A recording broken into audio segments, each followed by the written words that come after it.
بہت ساری مصیبتیں تمہاری بدعمالیوں کی وجہ سے آتی ہیں، لیکن ساتھ ساتھ یہ بھی بتا دیا وَيَعْفُو عَنْ كَثِيرٍ، ساری بدعمالیوں کی سزا میں نہیں دیتا، بہت ساری خطائیں کیا کرتا ہوں؟ معاف کرتا ہوں۔ یعفو مٹا دیتا ہوں۔ ہمیں تو بہت تھوڑی غلطیوں کی سزا مل رہی ہوتی ہے، اس پہ ہم اتنا چیخ رہے ہوتے ہیں، سب غلطیوں کی ملنا شروع ہو جائے تو کسی قابل ہی نہ رہیں۔ زیادہ تر کیا کر رہا ہوں؟ معاف، اور وہ بھی بغیر وجہ کے۔ اور اگر معافی کی وجہ ہو، یعنی غلطی کر کے توبہ کر لی، پھر یہ اللہ نے اپنے اوپر لکھ دیا ہے کہ توبہ کرنے والے کو کیا کروں گا۔ آئین میں کیا لکھا ہے اللہ نے؟ جو توبہ کرے گا تو اپنے اوپر معافی کو کیا کر لیا اللہ نے؟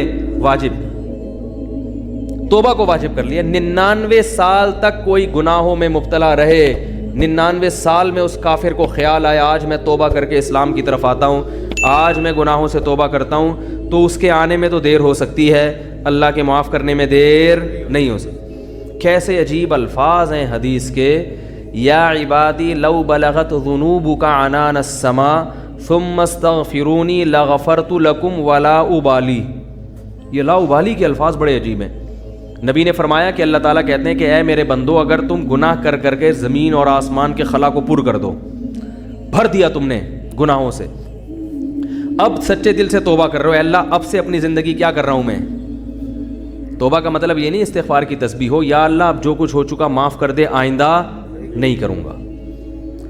یہ اس جذبے سے جو توبہ کرے گا تو فرمایا معاف کر دوں گا، بس اتنا کافی ہونا چاہیے نا بھائی، بات مکمل ہو گئی۔ اللہ نے اصول بیان کر دیا کہ اگر زمین آسمان کے خلا کو بھر دیا گناہوں سے، توبہ کر لی تو کیا کر دوں گا؟ معاف، ختم ہو گئی بھائی، ہمیں اصول سمجھ میں آ گیا بھائی، توبہ کا دروازہ موت تک کھلا ہوا ہے، ختم۔ آگے اللہ کو یہ کہنے کی کیا ضرورت تھی والا ابالی، معاف کرنے میں کسی کی پرواہ نہیں کروں، یہ کہنے کی کیا ضرورت تھی؟ بہت مشکل ہے سمجھانا بھائی، اس الفاظ کا بظاہر کوئی تک بنتا ہے بھئی، اللہ کو کیا ضرورت کسی کی پرواہ کی، اور کون ہے؟ اصل بات یہ کہ ممکن ہے بہت سے نیک لوگوں کو اعتراض ہو کہ اللہ ہم 20 سال سے شروع سے ہم نیک ہیں، یہ کمبخت 90 سال تک عیاشی کرتا رہا ہے، اب آ رہا ہے، اب یہ بھی جنت میں، ہم بھی جنت میں ہیں، یہ کیا بات ہو بھائی؟ ممکن ہے فرشتوں کو اعتراض ہو، اے اللہ یہ کیا، یہ تو 2 لفظ توبہ کے تو ہر آدمی بول سکتا ہے بڑے آرام سے بیٹھے بیٹھے ہیں بھائی۔ مثال کے طور پر ابھی جو کیسز چل رہے ہیں مختلف ہمارے سیاست دانوں پہ، اگر وہ کہتے ہیں ہم معافی مانگتے ہیں قوم کے سامنے، قوم چھوڑے گی؟ بولے یار بھائی اتنے پیسے کھا گئے ہیں، قوم یہ بولے گی نا بھائی یہ کیا مسئلہ ہے ایسے کیسے معاف کر دیں؟ کیا خیال ہے بھائی؟ یا کسی نے اور جرائم کیے ہوں، بہت سارے کیسز چل رہے ہوں، وہ 2 لفظ بولے معاف کر دو، تو عجیب بات ہے کہ معافی مانگنے کے لیے بھی یہ لوگ تیار نہیں ہوتے۔ تو لیکن اللہ کیا کہہ رہے ہیں کہ زمین اور آسمان کے خلا کو بھر دیا ہو گناہ، تھک گیا ہو گناہ کر کر کے، اور پھر مجھ سے معافی مانگے۔ معافی کا وہ مطلب جو میں بیان کر رہا ہوں، آئندہ نہیں کروں گا، بس اب میری زندگی بولو بھائی چینج، ختم، اب میں چینج ہو رہا ہوں۔ تو اللہ فرماتے ہیں اصول کیا ہے؟ معاف کروں گا اور کسی کی پرواہ، کسی مولوی کی پرواہ نہیں۔ مولوی بولیں گے، مولوی صاحب بولیں گے اللہ ہم بچپن سے نماز پڑھتے آ رہے ہیں، یہ بھی کم وقت ابھی آیا ہے بھائی، اس کو بھی تو معاف کر رہا ہے، وہ اتنے لوگوں کو اس نے قتل کر دیا، یہ 99 انسانوں کے قاتل نے توبہ کی تھی نا، اور وہ مقتول کہہ سکتے ہیں اللہ ہمیں تو مروا دیا صحیح ہے نا، اس نے ہمیں مار دیا سب کو۔ 100 وہ راہب کہے گا کہ میں نے اس کو بولا تھا کہ توبہ نہیں ہو سکتی، سینچری پوری کر کے اس نے مجھے بھی قتل کر دیا۔ وہ حدیث میں واقعہ آتا ہے نا، لیکن 99 انسانوں کو ایک شخص نے قتل کیا، تو ایک راہب کے پاس گیا، ایک بزرگ کے پاس گیا، کہنے لگا میں نے 99 کو قتل کیا، کیا میری توبہ قبول ہو سکتی ہے؟ اس نے کہا نہیں ہو سکتی۔ اس نے کہا چلو پھر سینچری پوری کرو یار، 99 کا تو کوئی حساب بنتا ہی نہیں ہے، جب جانا ہی جہنم میں ہے تو کچھ کر کے تو جاؤ نا۔ راہب کو بھی مار دیا ٹھیک ہے نا، 100 آدمی قتل کر دیے۔ پھر کسی عالم کے پاس گیا، بھئی میں نے 100 انسانوں کا قتل کیا، کیا میری توبہ قبول ہو سکتی ہے؟ اس عالم نے کہا کیوں نہیں ہو سکتی بھائی، اللہ سے معافی مانگ رہے ہو، اللہ معاف کرنے والا ہے، توبہ کرو۔ وہ عالم تھے نا، علم تھا ان کے پاس، ان کو پتا تھا کہ اگر میں نے بول دیا تو 101 ہو جائیں گے کیا ہو جائیں گے؟ 101 ہو جائیں گے، اور یہ بھی اللہ سے بھی ڈر تھا ان کو۔ تو فرمایا اللہ ابالی، اللہ کہتے ہیں مجھے کسی کی پرواہ نہیں ہے، کیونکہ یغفر لمن یشاء، میں کوئی جمہوری طرز کا حاکم نہیں ہوں کہ الیکشن سے مجھے سلیکٹ کیا ہو، مجھے مخلوق کے سامنے جواب دینا ہو کہ بھائی کیوں، اصل میں اس کی وجہ یہ تھی کہ دیکھو نا ایکچولی اگر ہم اس طرح سے معافی کا آپشن نہ رکھیں تو پھر تو کوئی توبہ کرے گا ہی نہیں، اس لیے ایکچولی اس میں نہ اللہ فرماتے ہیں مجھے اس کی ضرورت نہیں ہے، میں خدا ہوں، تمہارے مشورے سے میں خدا نہیں بنا، ٹھیک ہے نا. تو میں نے شروع میں لکھ دیا تھا کہ میری رحمت میرے غصے پہ غالب. یہ تمہاری اسمبلی نہیں ہے کہ ہر تھوڑے دن میں آئین چینج ہو رہا ہے. 73 کے آئین کے تناظر میں کچھ اور تھا اور 75 کے آئین کے تناظر میں، تو یہ اسمبلی تھوڑی ہے. میں نے شروع میں یہ بات لکھ دی تھی میری رحمت میرے غصے پہ غالب. تو جب تک یہ قتل کر رہا تھا میرا غصہ تھا، اب چونکہ میری طرف آ رہا ہے تو رحمت و غصے کو کچل کے فنا کر دے گی، رحمت غالب آئے گی، کیونکہ یہ لکھ دیا ہے میں نے آئین میں. سب سے پہلے میں نے قلم بنا کے جو چیز سب سے پہلے لکھی تھی، جو سب سے پہلے منظور ہوا قانون، اسی کو میں اگر خلاف ورزی شروع کر دوں تو یہ کیسی بات ہوئی؟ تو لا ابالی، کسی کی پرواہ نہیں کروں. تو لیکن یاد رکھو توبہ کا دروازہ تو کھلا ہوا ہے، لیکن توبہ کی توفیق بسا اوقات سلب ہو جاتی ہے گناہ کر کے. توبہ میں تاخیر نہ کیا کرو اس چکر میں کہ ہم بھی جب 99 کے ہو جائیں گے تو ہم بھی توبہ کر لیں گے، کیونکہ 99 تک پہنچنے کا یقین نہیں ہے، کچھ پتہ نہیں کب موت آ جائے. اور دوسری بات یہ کہ ضروری نہیں کہ ہمیشہ توبہ کا جذبہ بھی پیدا ہو. ابھی اگر جذبہ ہے، یہ جذبہ ضروری نہیں کہ برقرار رہے. لوگ ایمان کے ڈاکے دار بیٹھے ہوئے ہیں جو آپ کا ایمان سلب کر لیں گے، آپ کو توبہ کی اہمیت ہی دل سے ختم ہو جائے گی. بعض دفعہ دل گناہوں میں اتنا مست ہو جاتا ہے کہ انسان توبہ کا تصور ہی، تبھی بوڑھوں میں توبہ کا ریشو کم ہوتا ہے، جوانوں میں زیادہ ہوتا ہے. یقین نہ آئے تو دیکھ لو سروے کر کے، بوڑھے لوگ اسلام کم قبول کرتے ہیں، جوانوں میں اسلام قبول کرنے کا ریشو زیادہ ہے. حالانکہ جوانی میں جو غیر مسلم اسلام لا رہا ہے اس کی عیاشیاں چھوٹ رہی ہیں. کیا خیال ہے؟ بوڑھے کے لیے تو اسلام آسان ہے نا بھائی، جو کفر کی حالت میں آپ نے عیاشیاں کی، بڑھاپے میں تو اب وہ عیاشیاں نہیں ہو سکتی. اب اسلام لانے میں کیا جا رہا ہے؟ صرف کلمہ پڑھو، پھر بھی نہیں پڑھتے ہو. بڑھاپے میں اسلام لانا آسان ہے مگر اسلام لانے کا ریشو کم ہے. اس سے پتہ چلتا ہے دیکھنے میں آسان ہے، حقیقت میں آسان نہیں ہے، کیونکہ قوت فیصلہ ختم ہو جاتی ہے. جوانی میں عیاشی آسان ہے مگر توبہ بھی بظاہر مشکل ہے، مگر حقیقت میں کیا ہے؟ آسان. اس کی ایک سائنٹیفک لاجک بھی ہے. وہ لاجک یہ ہے کہ انسان جب جوان ہوتا ہے تو گناہ کی طرف جیسے اس کی رغبت بہت زیادہ ہوتی ہے، اس کی بریکیں بھی اسی حساب سے مضبوط ہوتی ہیں. دیکھو نئی گاڑی کا ایکسیلیٹر جیسے تیز ہوگا نا، بریکیں بھی کیا ہوں گی؟ کیا ہو گیا بھائی؟ نئی گاڑی کا ایکسیلیٹر ایسا ہوتا ہے کہ ادھر اشارہ کیا، پاؤں رکھا اور زوں کر کے بھاگی تو بریک بھی ذرا سی آپ اشارہ چاہیے بریک کو، ایک دم ٹھا کر کے رکے گی. کیا خیال ہے؟ الٹ جائے گی مگر چلے گی نہیں آگے. اعصاب مضبوط ہوتے ہیں انسان کے جوانی میں. جیسے رغبت ہو رہی ہے نا گناہ کی طرف، تو اگر وہ برداشت کر کے بچنا چاہے گا ایسے ہی بریکیں بھی کیا ہوں گی؟ بولو بھائی، مضبوط. اور پرانی گاڑی میں کیا ہوتا ہے؟ پورا ایکسیلیٹر پہ پاؤں رکھ کے کھڑے ہو جاؤ، پھر وہ ڈک ڈک ڈک کر کے چلے گی آگے. جس طرف آپ جانا چاہ رہے ہو ادھر جائے گی، سوچے گی پہلے جانا ہے کہ نہیں جانا ہے بھائی. جائے گی، ڈک ڈک ڈک ڈک ڈک آواز آئے گی، شور زیادہ مچائے گی، کام کم کرے گی. شور بہت مچائے گی، ہاں ہاں آوازیں آ رہی ہیں، آدمی کہے گا پتہ نہیں شاید میں نائٹ رائڈر میں بیٹھا ہوا ہوں. پھر وہ اتنی آرام سے پک اپ پکڑے گی. پھر جب آپ نے بریک لگائی 5-10 کو بھیڑتے ہوئے 25-30 تو بندے مارے گی آگے جا کے. میں نے ایک دفعہ پرانی گاڑی خریدی تو مجھے پہلے تجربہ نہیں تھا کہ کس طرح سے ٹوپیاں کرائی جاتی ہیں، تو وہ میں نے کہا چلو ہاتھ صاف کرنے کے لیے اچھی ہے. تو میں جب وہ ڈرائیور جو بیچ رہے تھے نا گاڑی، ان کے ساتھ سائڈ پہ بیٹھا.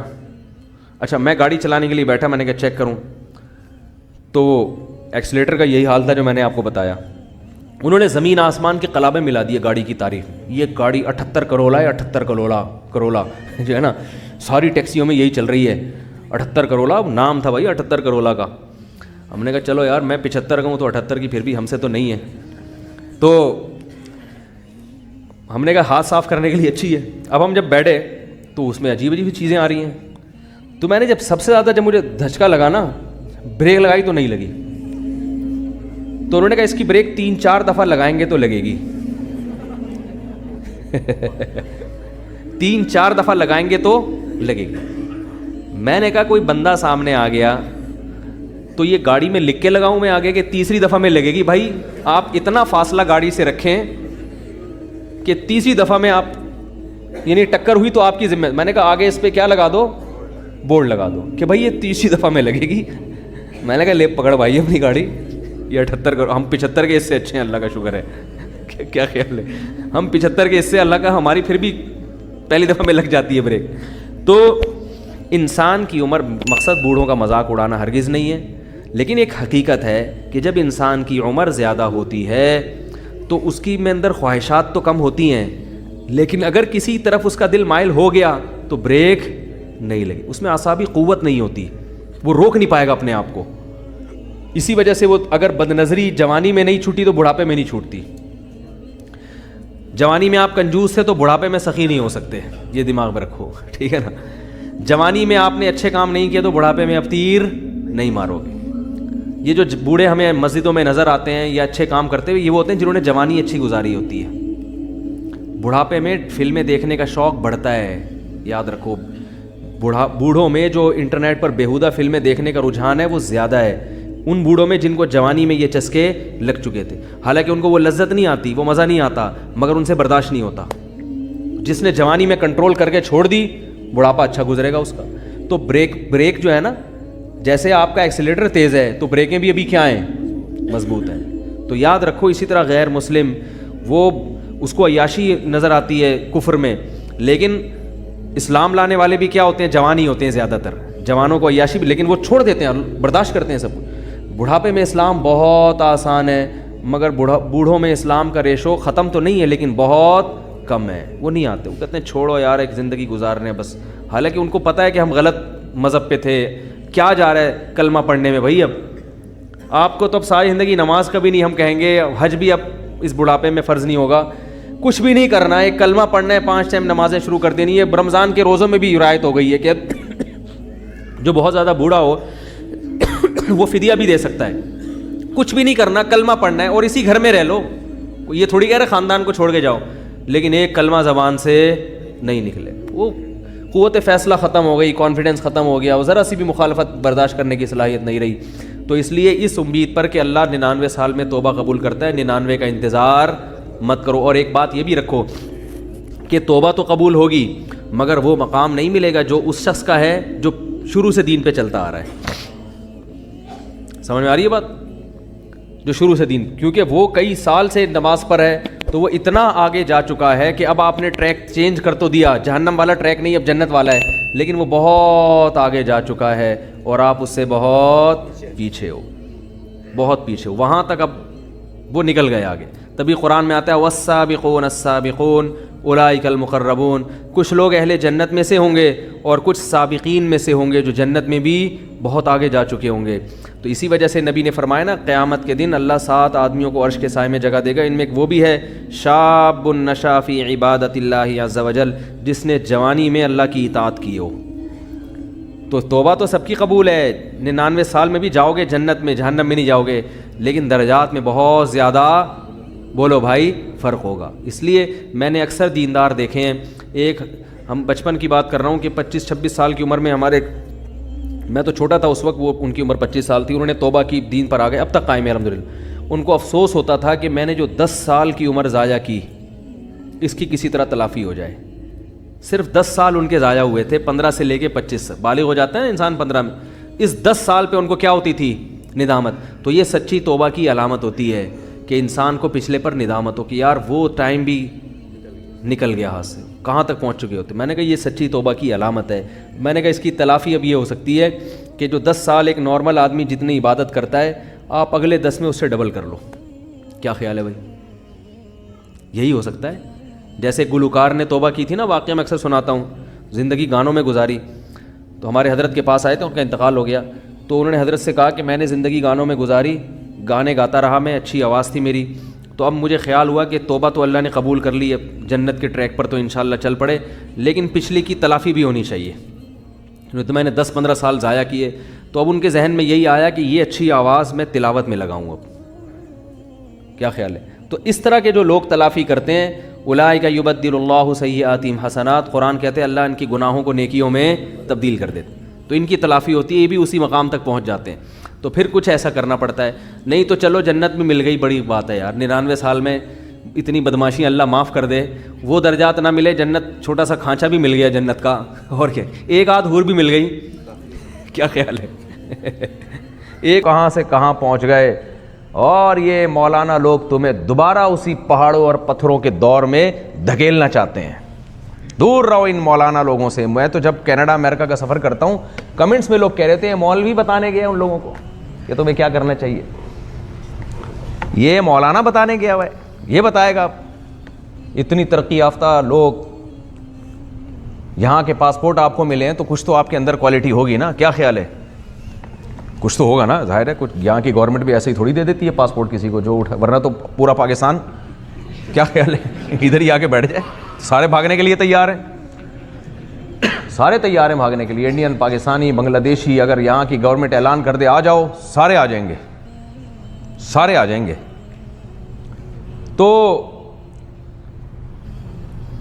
یہ اعتراض نیا نہیں ہے, بلکہ یہ اعتراض پرانا ہے.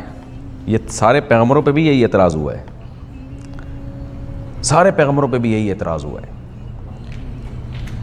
فرحوا بما عندهم من العلم, قرآن کہتا ہے جب بھی پیغمبر آئے اور انہوں نے لوگوں کو اللہ کی طرف بلایا تو جو قوم تھی نا, لوگ تھے, وہ اترانے لگے اس نالج کی بیس پہ جو نالج ان کے پاس تھی. وہ کہتے تھے ہمیں جو کچھ آتا ہے آپ کو نہیں آتا, ہمیں جو کچھ آتا ہے وہ آپ کو نہیں آتا. اب دیکھو ایک علم کا غلط استعمال, اس کی میں ایک مثال دیتا ہوں آپ کو. آپ بہت بڑے سائنٹسٹ تھے, ناسا میں آپ کے بڑے اچھے تعلقات تھے, مریخ پہ بھی آپ 2-3 دفعہ چکر لگا کے آ گئے, بلکہ اتنے بڑے کہ اب آپ سوچ رہے تھے چائے کا ہوٹل ایک میں مریخ پہ بھی, مارس پہ بھی کھول لوں. میں اتنے ٹاپ لیول کے سائنٹسٹ آپ نے سوچا یار میں وہاں پلاٹنگ کرتا ہوں, وہاں بہت جیسے ہوتے ہیں نا ناسا کے سائنسدان ہوتے ہیں, بڑی عزت ہوتی, ہونی بھی چاہیے کہ بھائی کہاں جا رہے ہیں, خلاؤں کو مسخر کر رہے ہیں. سائنسدان کے آپ تھے, وہ آپ کی کڈنی میں تھوڑا سا کوئی مسئلہ ہو گیا, آپ گلی محلے کے کلینک کے کسی ڈاکٹر کے پاس گئے, اس نے بولا بھائی یہ سیدھا سیدھا پتھری ہے, یہ میڈیسن لو یا یہ علاج کرو. آپ کہ تو مجھے سمجھائے گا میں کیا کروں, میں مارس پہ چائے کے ہوٹل کھولنے کی بات کر رہا ہوں ہے بھائی, اور میرا اگلا ٹرپ ابھی چاند پہ ہے, اور تو مجھے بتائے گا ہے. تو ایسے موقع پہ کیا جواب دیا جائے گا؟ بھائی وہ ایک الگ نالج ہے اور میڈیکل سائنس ایک الگ نالج ہے. میڈیکل سائنس کے معاملے میں چاہے آپ کے گلی کا جو ڈاکٹر ہے نا, جو گلی محلے کا ڈاکٹر ہے, بیچارے کی 50 روپے فیس ہے, ویسے ہوتی نہیں, اتنے نیک ڈاکٹر میں نے اب تک دیکھے اتنے نیک ہوتے نہیں ہیں, لیکن فرض کر لو بیچارے کو کوئی پوچھتا نہ ہو, 50 روپے فیس والے ڈاکٹر کو بھی کڈنی کے معاملے میں آپ ویلیو زیادہ دو گے, اس کی بات کو آپ سیریس لو گے. اس لیے کہ ایک طرح کا علم اگر آپ کے پاس آ گیا تو اس کا مطلب یہ نہیں ہے کہ اب ہر جگہ آپ لوگوں کو گائیڈ کر سکتے ہو, ہر جگہ آپ لوگوں کی رہنمائی کر سکتے ہو. تو پچھلی امتوں کو یہی ان کے اندر ایک فالٹ پیدا ہو گیا تھا, وہ یہ کہتے تھے کہ پیغمبروں سے کہ ہم پہاڑوں کو تراشتے ہیں اور اندر گھر بنا لیتے ہیں. آپ نے دیکھا ہوگا, آپ کوئی ترکی گیا ہو شام کے بارڈر کے قریب, تو ابھی تک پہاڑوں کے اندر ایسے خوبصورت گھر بنے ہوئے نظر آتے ہیں. احرام مصر دیکھ لیں آپ, کیسے بنائے انہوں نے, اور کیسے بڑی بڑی اینٹوں کو یہ لے کر, بڑی بڑی دیواروں کو لے کر پہاڑوں پہ انہوں نے فکس کیا ہے. کتنی بڑی ایک کلاکاری ہے یہ. بڑے بڑے انجینئرز تھے, تعمیرات کے ماہر لوگ تھے. اور مجھے ایک ڈاکٹر نے بتایا, ڈینٹسٹ, بہت ایجوکیٹڈ ڈاکٹر ہیں, کہ یہ جو فرعونیوں کی جو لاشیں نکلی ہیں نا, ان میں روٹ کینال ہوا ہوا ہے بہت سی لاشوں میں. اس کا مطلب یہ روٹ کینال جو سونے کی تاروں کے ذریعے ڈرل کر کے اندر جڑیں جو مضبوط کی جاتی ہیں, یہ علم اس وقت سے چلا آ رہا ہے, اس وقت سے چلا آ رہا ہے یہ علم. تو اتنے فارغ وہ نہیں تھے جتنے ہم ان کو سمجھتے ہیں, اتنے فارغ نہیں تھے. ہم تو سمجھتے ہیں کہ بس ہم ابھی ترقی کی ہے, پہلے تو کچھ بھی نہیں تھا. ایسا نہیں ہے, بہت پہلے سے بہت کچھ ہوتا آ رہا ہے. تو لیکن کیا ہے, جب پیغمبروں نے ان کو دعوت دی تو وہ کہتے تھے کہ ہمارے پاس جو نالج ہے آپ کے پاس نہیں ہے, لہذا ہم صاحب علم ہیں, معاذ اللہ آپ نقل کفر نباشت, آپ تو جاہل ہو, آپ ہمیں سمجھاؤ کہ کیا کرنا ہے کیا نہیں کرنا. یہاں ان سے وہی غلطی ہو رہی تھی جو غلطی ایک ناسا کے سائنٹسٹ سے ہو رہی ہے جب اس کے گردے میں تکلیف ہو رہی ہے اور ایک ڈاکٹر کو نیچا دکھانے کی کوشش کر رہا ہے. ایسے موقع پہ کہا جائے گا بھائی علم کے بہت سارے شعبے ہیں، ضروری نہیں کہ جو کسی شعبے میں ایکسپرٹ ہو، ماہر ہو، وہ تمام شعبوں میں ماہر ہو. حتیٰ کہ آپ شف سرکار کو دیکھ لو، حالانکہ وہ تو ماہر بھی نہیں ہے، لیکن بڑے بڑے ڈاکٹر بیٹھے ہوتے ہیں، وہ سمجھتے ہیں کہ شاید ان کی پھونک میں کوئی ایسی طاقت ہے قدرت کی طرف سے کہ یہ پتہ نہیں کیا ہو جائے، تو وہاں بھی لوگ بیٹھے ہوتے ہیں سر جھکا کے، حالانکہ کوئی طاقت واقت نہیں ہے. کوئی گھٹنے، میں نے تو مشورہ دیا تھا کہ آغا خان ہاسپٹل میں ایک سلنڈر بھروا دو بھائی، پھونک سے ایسے ایسے لوگوں پہ اسپرے کرتے رہو تو بہترین. تو اتنا غصہ آ گیا اس کو، تو پھر مجھے دھمکیاں دینے لگا. میں نے کہا دھمکیاں کا پھونک مارو یار، آپ کی پھونک جب ہڈی کو جوڑ سکتی ہے تو ہڈی کو توڑ کیوں نہیں سکتی؟ کیسے کیسے جاہلوں کے کو لوگ فالو کرتے ہیں. یہ پھر سورج جو ہے نا میرے جہاں جہاں میں جا رہا ہوں بیان سننے کے لیے وہیں آ رہے ہیں. تو دیکھیں یہ جو غلطی ہوئی نا پچھلی انبیاء کے جو امتی تھے ان لوگوں سے غلطی ہوئی، یہی غلطی آج بھی ہو رہی ہے. میں اور آپ یہ سمجھتے ہیں کہ ہم کینیڈا آ گئے، ہمیں یہاں کا، مجھے تو نہیں ملا لیکن آپ کو یہاں کا پاسپورٹ مل گیا، میں نے اپلائی بھی نہیں کیا ہوا، تو یہاں کا پاسپورٹ مل گیا تو اب خوشیاں ہیں اور کوئی پریشانی نہیں ہے. تو ہمیں مذہب کی کیا ضرورت ہے بھائی؟ دیکھو مذہب کے پاس جو نالج ہے وہ نالج آپ کے پاس نہیں ہے، اور وہ سب سے زیادہ اہم نالج ہے، سب سے زیادہ. اس کے بغیر تو گزارا ہی نہیں ہے. دیکھو مجھے ایک بات بتاؤ، آپ کینیڈا آئے، انڈیا سے، پاکستان سے، بنگلہ دیش سے، جب آئے آپ بھول ہی گئے کہ میں کس سلسلے میں حاضر ہوا ہوں یہاں پہ، یہ آپ بھول گئے. تو آپ سے بڑا کوئی ناکام ہو سکتا ہے؟ پھر آپ نے سب سے پہلے جب بھی یہاں آئے نا تو اپنے ہدف کو سامنے رکھا ہوگا کہ میں یہاں آیا کیوں. کوئی آپ سے ملا اور آپ سے پوچھا کہ بتاؤ یار پراٹھا یہاں کہاں اچھا ملتا ہے پاکستانی، آپ کے پاس نالج ہے وہاں جب زبردست پراٹھا ملتا ہے. اچھا یار تو کل پاکستان سے آیا ہے اور اتنے لاکھوں روپے خرچ کر کے، تو یہ بتا نہاری کہاں سے ملے گی؟ یار ادھر یہ نالج ہے، وہاں سے بہترین نہاری ملتی ہے. اچھا یار سموسے کہاں سے ملتے ہیں؟ ابے ادھر سے بہترین سموسے. ساری دنیا کی نالج آپ نے اکٹھی کر کے رکھی ہوئی ہے. ڈاکٹر کہاں اچھا ہے وہاں اچھا ہے. اچھا یہ بتا تو یہاں آیا کس سلسلے میں ہے؟ یار یہ تو مجھے پتہ نہیں میں کیوں آیا ہوں، یہ تو مجھے پتہ ہی نہیں. دولہا دلہن کے پاس گیا، بیٹھ گیا جا کے نا، اس سے چائے کی باتیں کر رہا ہے، نہاری کی باتیں کر رہا ہے، اور سناؤ خیریت. وہ کہہ رہی آپ آئے کس سلسلے میں ہو؟ کہہ رہے تو مجھے خود پتہ نہیں ہے میں کس سلسلے میں حاضر ہوا. کچھ تھپڑ مار کے نکالے گی کہ نہیں نکالے گی؟ کمبخت، تجھے یہی نہیں پتا تو اس کس سلسلے میں حاضر ہوا ہے؟ تو پاگل ہے. سب کچھ تجھے پتا ہے، یہ نہیں پتا کہ تو اس کمرے میں کس سلسلے میں حاضر ہوا ہے. تو کہے گی نفسیاتی ہے یہ. تو یاد رکھو میری اور آپ کی نظر میں اس کی کوئی خاص ویلیو نہیں ہے کہ ہم دنیا میں کس سلسلے میں آئے ہیں، کیونکہ ہمیں سب کچھ مل رہا ہے، پیٹ بھرے ہوئے ہمارے، اس لیے ہم بھول گئے. لیکن جس نے بھیجا ہے نا اس کی نظر میں سب سے زیادہ ویلیو جس نالج کی ہے وہ نالج کیا ہے کہ تمہیں کس سلسلے میں نے بھیجا ہے. تم آئے نہیں ہو، بھیجے گئے ہو. نہیں دین کی نالج نہیں. کیوں بھیجا ہے میں نے وہ تو اللہ بتائے گا نا، تو قرآن بتائے گا. ام خلقوا من غیر شیء ام هم الخالقون. قرآن کہتا ہے بنے نہیں ہو، تمہیں بنایا گیا ہے، بنے تھوڑی ہو تم. سب سے زیادہ جو نالج میرے اور آپ کے لیے ضروری ہے وہ نالج یہ ضروری ہے، یہ دیکھنا کہ ہم بنے گئے ہیں یا ہمیں بنایا گیا ہے. ہم خود بخود بنے ہیں یا ہمیں بنایا گیا ہے. دیکھو آپ دلہن کے کمرے کی مثال بڑی مزیدار ہے. وہ کینیڈا والی مثال میں مزہ نہیں آیا تھا، یہ والی مثال بہترین ہے. آپ دلہن کے کمرے میں کنڈی کھول کے داخل ہوئے، خود آئے ہو نا، کیا خیال ہے؟ دلہن نے بھی دیکھ لیا بندہ آ رہا ہے، کس سلسلے میں حاضر ہوئے؟ کہتے ہیں پتہ نہیں کس سلسلے میں حاضر ہوا. لیکن اگر دھڑام سے چھت کھلے اور کوئی آپ کو پھینک کے چلا جائے دلہن کے کمرے میں، پھر بیگم پوچھے کس سلسلے میں حاضر ہوئے، آپ بولو گے حاضر نہیں ہوا ہوں، زبردستی پھینکا گیا ہوں یہاں پہ. کیا خیال ہے بھائی؟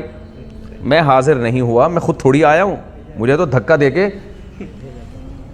بعض دفعہ ایسے ہوتا ہے نا شادی پہ نہ دولہا راضی ہوتا ہے یا لڑکی راضی نہیں ہوتی، تو وہ پہلی رات میں بول دیتی ہے بھائی میری پسند کی شادی، مجھے تو زبردستی بھیجا گیا ہے، تو چھوڑ دو کس سلسلے میں حاضر ہوئی ہوں میں. تو پھر وہ پہلے دن سے ماشاءاللہ پھڈا اسٹارٹ ہو جاتا ہے.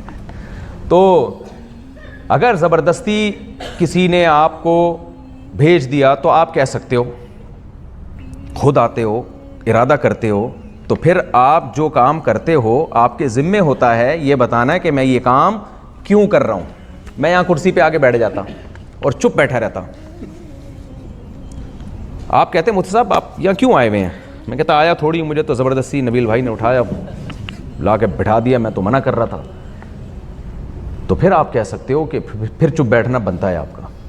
لیکن آپ کہہ رہے ہو ہم تو وہاں دیکھ رہے ہیں چلتے ہوئے آ رہے ہو, یوں گھوم گھوم کے آ رہے ہو بڑے آرام سے, کوئی پولیس نہیں تھی جو آپ کو بندوق یہاں پر رکھ کے لا رہی ہو, آپ آ کے بیٹھے ہو. تو اب آپ سے ہم پوچھیں گے کہ آپ یہاں کیوں بیٹھے؟ بیان شروع کر دو تاکہ میں پتہ چلے بیان کے لیے حاضر ہوئے ہو. تو میرا بتانے کا مقصد یہ ان مثالوں سے کہ جو کام انسان کرتا ہے یا کوئی بھی شخص کرتا ہے تو کرنے والے کے ذمے ہوتا ہے کہ وہ یہ بتائے کہ میں یہ کام کیوں کر رہا ہوں. لیکن اگر کوئی گن پوائنٹ پہ اس سے کروا رہا ہے تو پھر جو کروا رہا ہے اس کے ذمے ہوتا ہے کہ وہ بتائے کہ کیوں کروا رہا ہوں, آپ کے ذمے نہیں ہوتا. اللہ تعالیٰ نے اگر ہمیں پیدا نہ کیا ہوتا, ہم خود بخود دھڑام سے وجود میں آ گئے ہوتے, لا آف چانس کے تحت بن گئے ہوتے, تو پھر نہ میری پیدائش کا کوئی مقصد اور نہ آپ کی پیدائش کا کوئی مقصد. پھر ہم دنیا میں کیوں آئے یہ سوال بنتا ہی نہیں ہے. تبھی جو ملحد لوگ ہیں نا, ایتھیس لوگ ہیں, وہ کہتے ہیں سوال ہی فضول ہے کہ ہم کیوں پیدا ہوئے. کہتے ہیں ہم خود فیصلہ کریں گے, ہو تو گئے, وہ تو ہو گئے, فطرت کی وجہ سے ہو گئے, نیچر نے ہو گئے.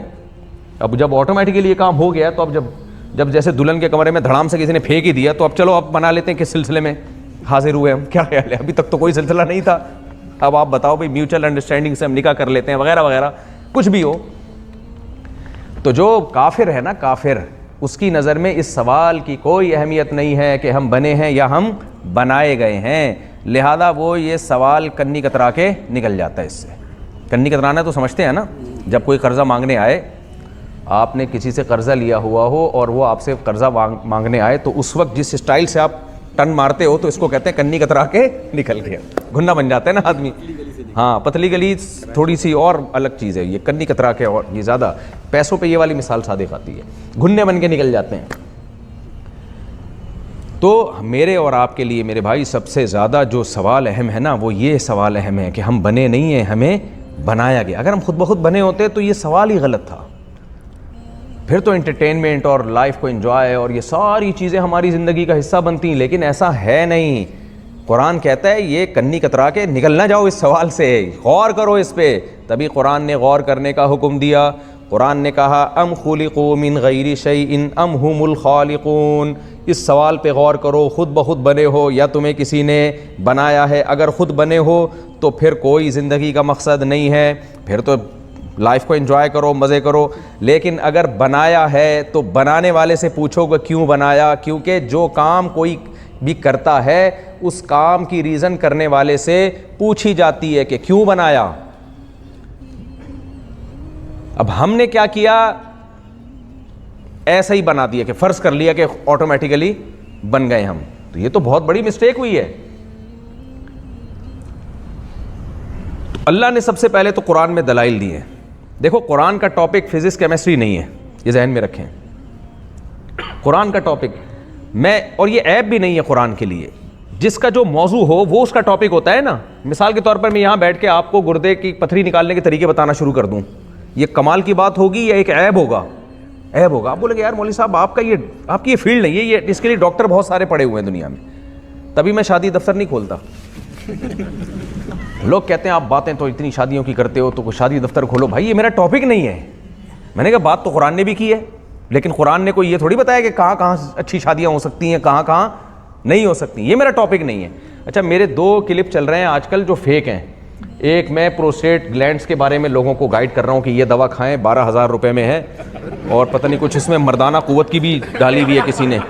میرے گھر پہ لوگ آ رہے ہیں اور کہہ رہے ہیں کہ کوئی کہہ رہا ہے ہمیں وہ مردانہ قوت کی دوا دے دو, کوئی کہہ رہا ہے میرے پروسٹیٹ گلینڈز بڑھ گئے ہیں اس کی دوا دے دو. اور ایک صاحب ابھی آئے اس سفر سے پہلے پچھلے ہفتے, کہہ رہے 12,000 قیمت بہت زیادہ رکھی. میں نے کہا بھائی میں جانتا نہیں ہوں یہ کیا ہوتا ہے, کیسے بڑھتا ہے, اس کا کیا علاج ہے.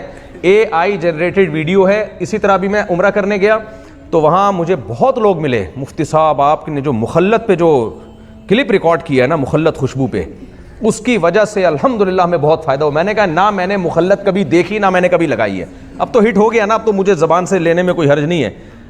میں نے کہا بھائی کچھ بھی نہیں ہے, میں نے کہا ہی نہیں ہے ایسا. کیوں؟ میرا یہ ٹاپک ہے ہی نہیں کہ میں لوگوں کی مخلط خوشبوئیں بکوانا شروع کر دوں یا مردانہ قوت کی دوائیں بیچنا شروع کر دوں.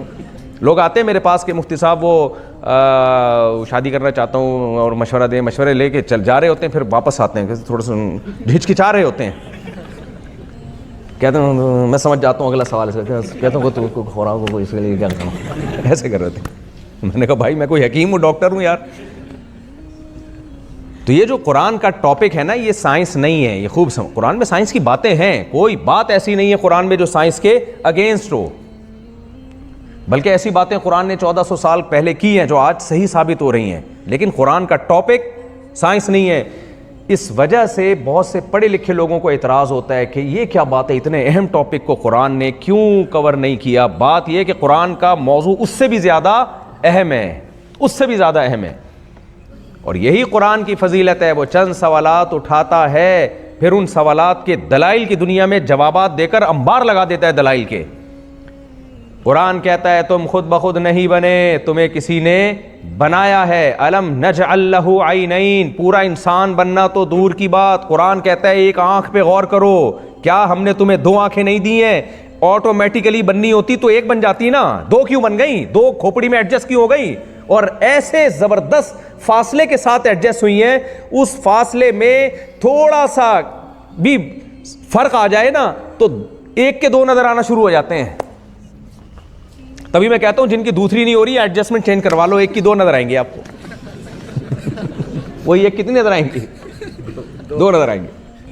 وہ کہتے ہیں چائنا میں لوگ دوسری شادی نہیں کرتے, اس لیے کہ وہ دوسری بھی پہلے ہی ایسی ہوتی ہے, سب ایک جیسے ہیں چائنا. ہے جی ہاں, قانون بھی منع ہے. جی جی تو ویسے تو قانون منع ہے, لیکن ایک مثال دے رہا ہوں میں, جہاں قانون منع نہیں ہے وہاں بھی چائنا میں نہیں کرتے لوگ. خیر, تو اب قرآن کہتا ہے الم نجعل لہ عینین, کیا ہم نے تمہاری 2 آنکھیں نہیں بنائی؟ یہ خود بخود نہیں بن سکتی. ولسانا وشفتین, کیا زبان نہیں بنائی؟ یہ قرآن زبان کو کیوں فوکس کر رہا ہے, آنکھوں کو کیوں فوکس کر رہا ہے؟ زبان ایک گوشت کا لوتھڑا ہے ہلکا سا, کیسے اس کے اندر اللہ نے سافٹ ویئر انسٹال کر دی ہیں, ذرا سا کچھ رکھو فوراً دماغ کو میسج بھیجتا ہے. اور دماغ اس زبان کے, دیکھیں سب چیزیں محسوس کرتا ہے دماغ, اس کو اللہ نے مختلف قسم کے انسٹرومنٹ دے دیے. کان دے دیا کس کو؟ دماغ کو گفٹ کیا ہے. آنکھیں کس کو گفٹ کی ہیں؟ پھر وہی دماغ کو گفٹ کی ہیں. زبان کس کو گفٹ دی؟ دماغ کو. ناک کس کو گفٹ دی؟ دیکھتا بھی دماغ ہے, سنتا بھی دماغ ہے, چکھتا بھی دماغ ہے, اور فیصلہ بھی کرتا ہے کہ میں نے بھی کیا کرنا ہے. جب اس کو کچھ دیکھنا ہو تو آنکھیں استعمال کرتا ہے, سننا ہو کان استعمال کرتا ہے, چکھنا ہو زبان استعمال کرتا ہے, کسی چیز کو پکڑنا ہو ہاتھوں کا استعمال کرتا ہے. اتنی کھوپڑی میں ایک چھوٹا سا آلہ فٹ کر دیا اور اس کو سربراہ بنا دیا. اس کو اللہ تعالیٰ نے جو ہے سربراہ بنا دیا, اور وہ سارا کنٹرول اس چھوٹی سی کھوپڑی کو اللہ تعالیٰ نے عطا کر دیا. یہ اتنی زبردست مینجمنٹ ہے, اتنی زبردست مینجمنٹ ہے, کروڑوں کیا کھربوں کو کھربوں سالوں سے بھی ضرب دیں تو بھی ایسی مینجمنٹ نہیں وجود میں آ سکتی. کتنے مزے سے کافر نے انکار کر دیا کہ جی خود بخود بنے ہیں. او بھائی یہ دیکھو, میں بار بار ایک مثال دیتا ہوں. آپ نہ ڈارون کی تھیوری کو لا کے پڑھتے ہو اور یہ کرتے ہو, ایکچولی ایک سیل تھا اور پھر ایکچولی وہ ایوالو ہوتے ہوتے ہوتے ہوتے جمشید صاحب وجود میں آ گئے. کوئی ستار بن گیا, کوئی غفار بن گیا, کوئی جمشید بن گیا, کوئی سلیم بن گیا, کوئی وسیم بن گیا, کوئی مائیکل بن گیا, کوئی جیکسن بن گیا, وغیرہ وغیرہ. یہی ہے نا ڈارون کی تھیوری کا حاصل یہی ہے. خدا کی قسم میں اور آپ ایک دوسرے کو بیوقوف بنا سکتے ہیں, لیکن جس نے بنایا ہے نا وہ کہے گا تم نے میرا انکار کر کے بہت بڑا ظلم کیا ہے.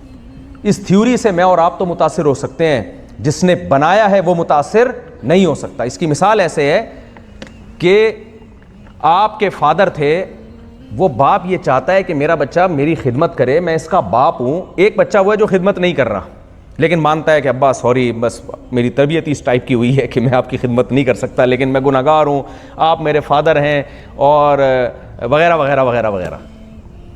دوسرا بیٹا ہے وہ کہتا ہے کہ آپ فادر ہیں ہی نہیں, آپ میرے فادر ہیں ہی نہیں.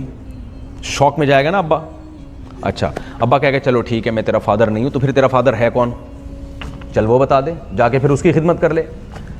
اب آپ کو پتا ہے اگر میں نے کہہ دیا وہ میرا ابا ہے یا وہ میرا ابا ہے یا وہ میرا ابا ہے, تو مسئلہ یہ ہوگا کہ پھر اس کی خدمت کرنی پڑے گی, کیونکہ فادر کے حقوق تو ہوتے ہیں نا. جب ابا ہوتا ہے تو ابا کے حقوق ہوتے ہیں, نہیں ہوتے تو ہونے چاہیے. جب اماں ہوتی ہیں تو اماں کے حقوق ہوتے ہیں.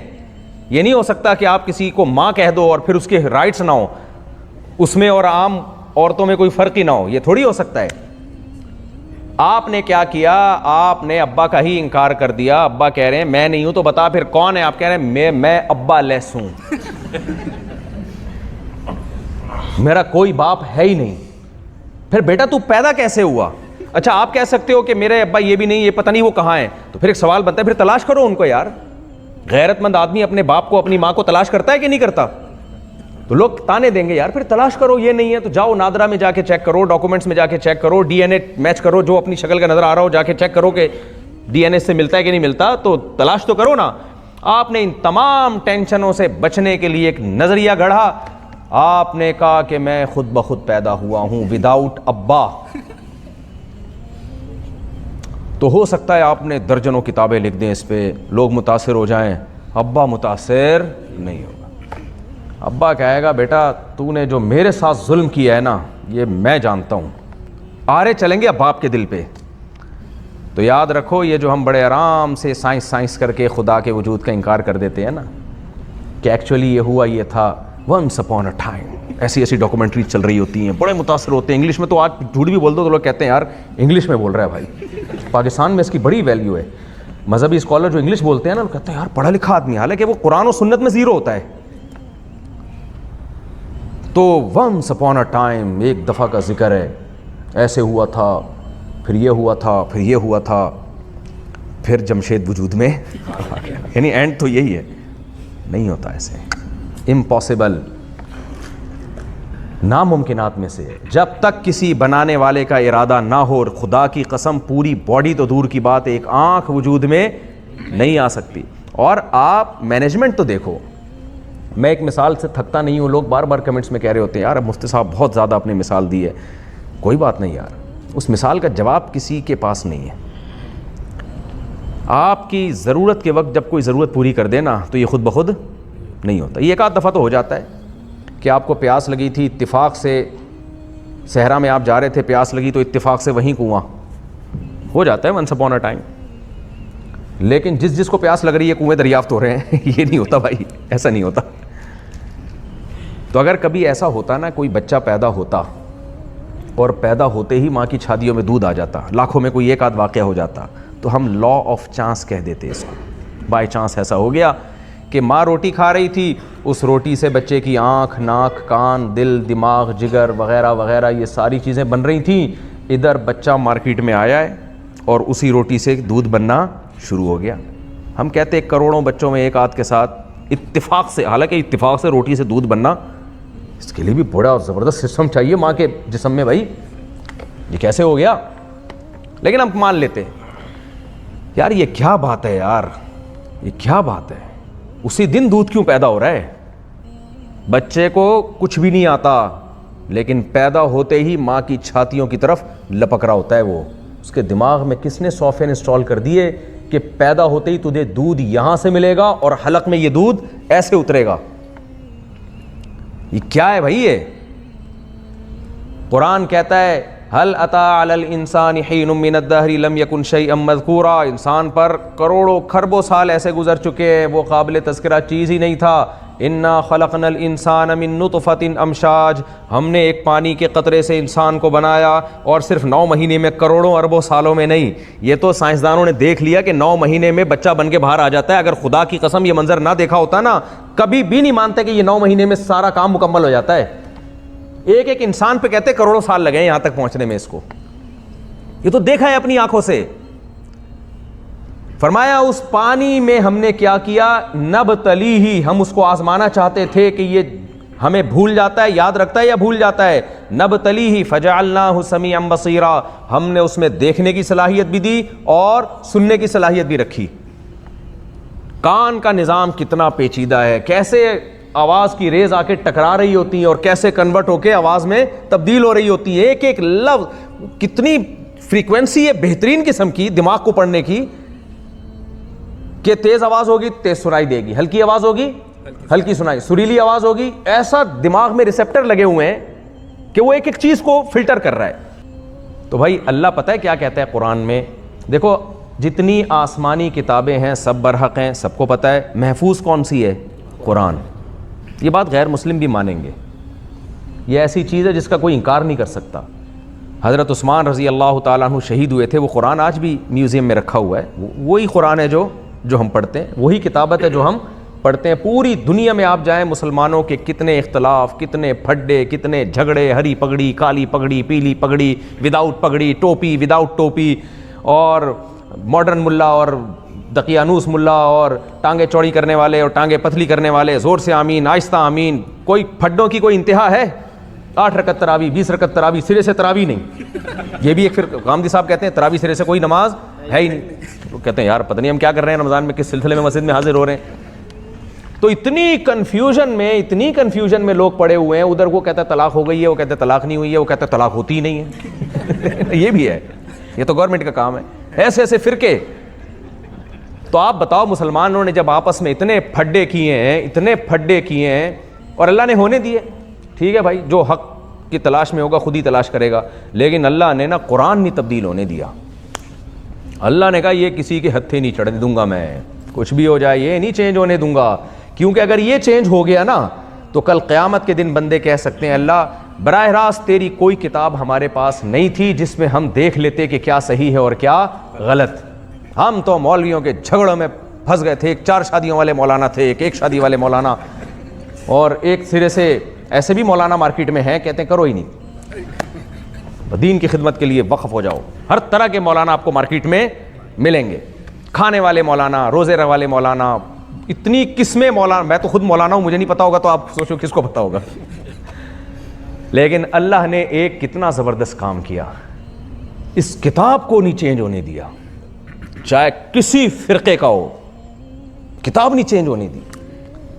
اور 1400 سال پہلے کہہ دیا تھا انا نحن نزلنا الذکر وانا لہ لحافظون. دیکھو قرآن اسلام کی صداقت کے نا کچھ دلائل ایسے ہیں جو معجزے ہیں, جو خدا کی مدد کے بغیر ممکن ہے ہی نہیں. مجھے ایک بات بتاؤ, قرآن عربی زبان میں ہے نا, تو اس کے لیے عربی کی حفاظت بھی ضروری تھی. کیا خیال ہے؟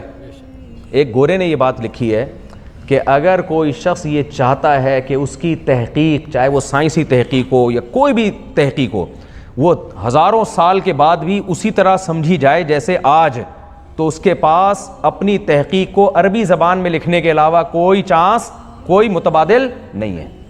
کیونکہ 1200 سال ہو, 1400 سال ہو, اس زمانے کی عربی کی کتابیں جو مسلمان لکھتے آئے ہیں, چاہے وہ مذہبی کتابیں ہوں, چاہے وہ تاریخی کتابیں ہوں, آج بالکل ایسے سمجھی جاتی ہیں جیسے آج لکھی جا رہی ہوں. عربی کے سوا کسی زبان کو ایسا محفوظ ہی نہیں کیا گیا. آپ 200 سال پرانی انگلش سمجھ میں آئے گی آج لوگوں کو؟ 100 سال پرانی اردو سمجھ میں آتی ہے؟ مرزا غالب کی آپ شاعری پڑھو, لوگ حیران ہو جاتے ہیں بھئی کیا کہہ رہے ہیں پتہ نہیں. اور چینج ہو رہی ہے زبان.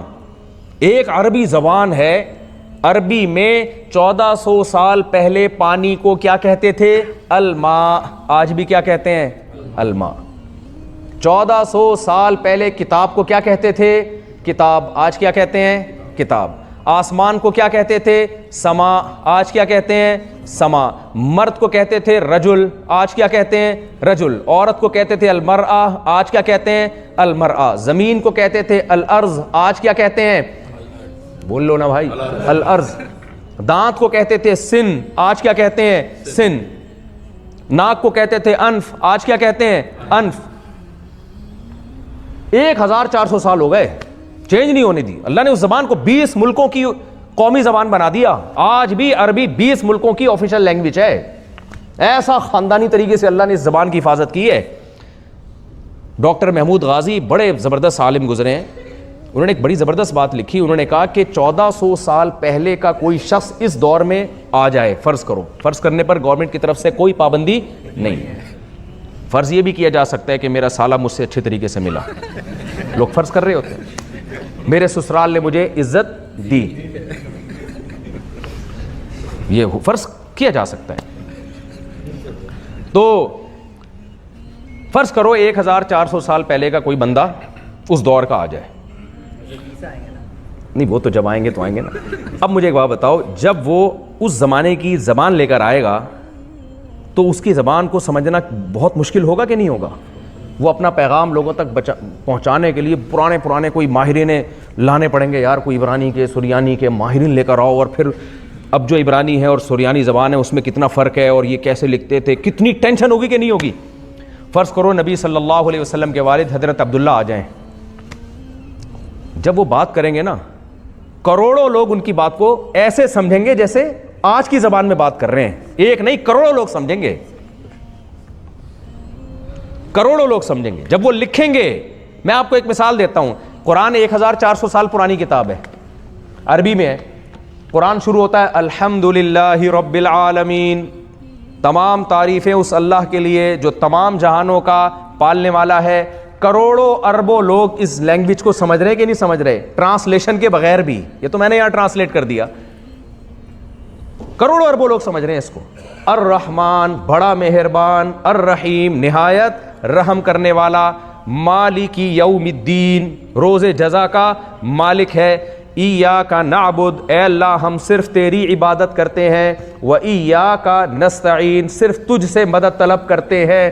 اتنی آسان عربی, اتنی صاف کہ اس کے لیے کوئی ڈکشنری کی ضرورت نہیں ہے. پوری دنیا میں کروڑوں لوگ اس کو سمجھتے ہیں کہ کیا ایک استعانہ سے نکلا ہے یا نستعین یہ کون سا صیغہ ہے, ایاکا کا کیا مطلب ہے, ایاہو کا کیا مطلب ہے. اتنی کلیئرٹی کسی اور زبان میں اور کسی اور کتاب میں جو 1400 سال پہلے کی ہو ملے گی آپ کو؟ اتنی آسان, اتنا آسان کر دیا اللہ نے قرآن کو. اہدنا الصراط المستقیم, اور یہ سارے الفاظ دوسری زبانوں میں استعمال بھی ہو رہے ہیں. عربی, اردو, فارسی, خود ایک ہندی, اردو, فارسی خود ایک بہت بڑی زبان ہے. یہ تینوں زبانیں اہدنا ہدایت, صراط المستقیم یہ بہت استعمال ہوتا ہے. ایک بنگلہ دیش کے دوست تھے, وہ سعودی عرب میں جا رہے تھے تو ٹیکسی والا غلط ٹریک پر لے گیا. اب اس کو کہہ رہے ہیں اہدنا الصراط المستقیم.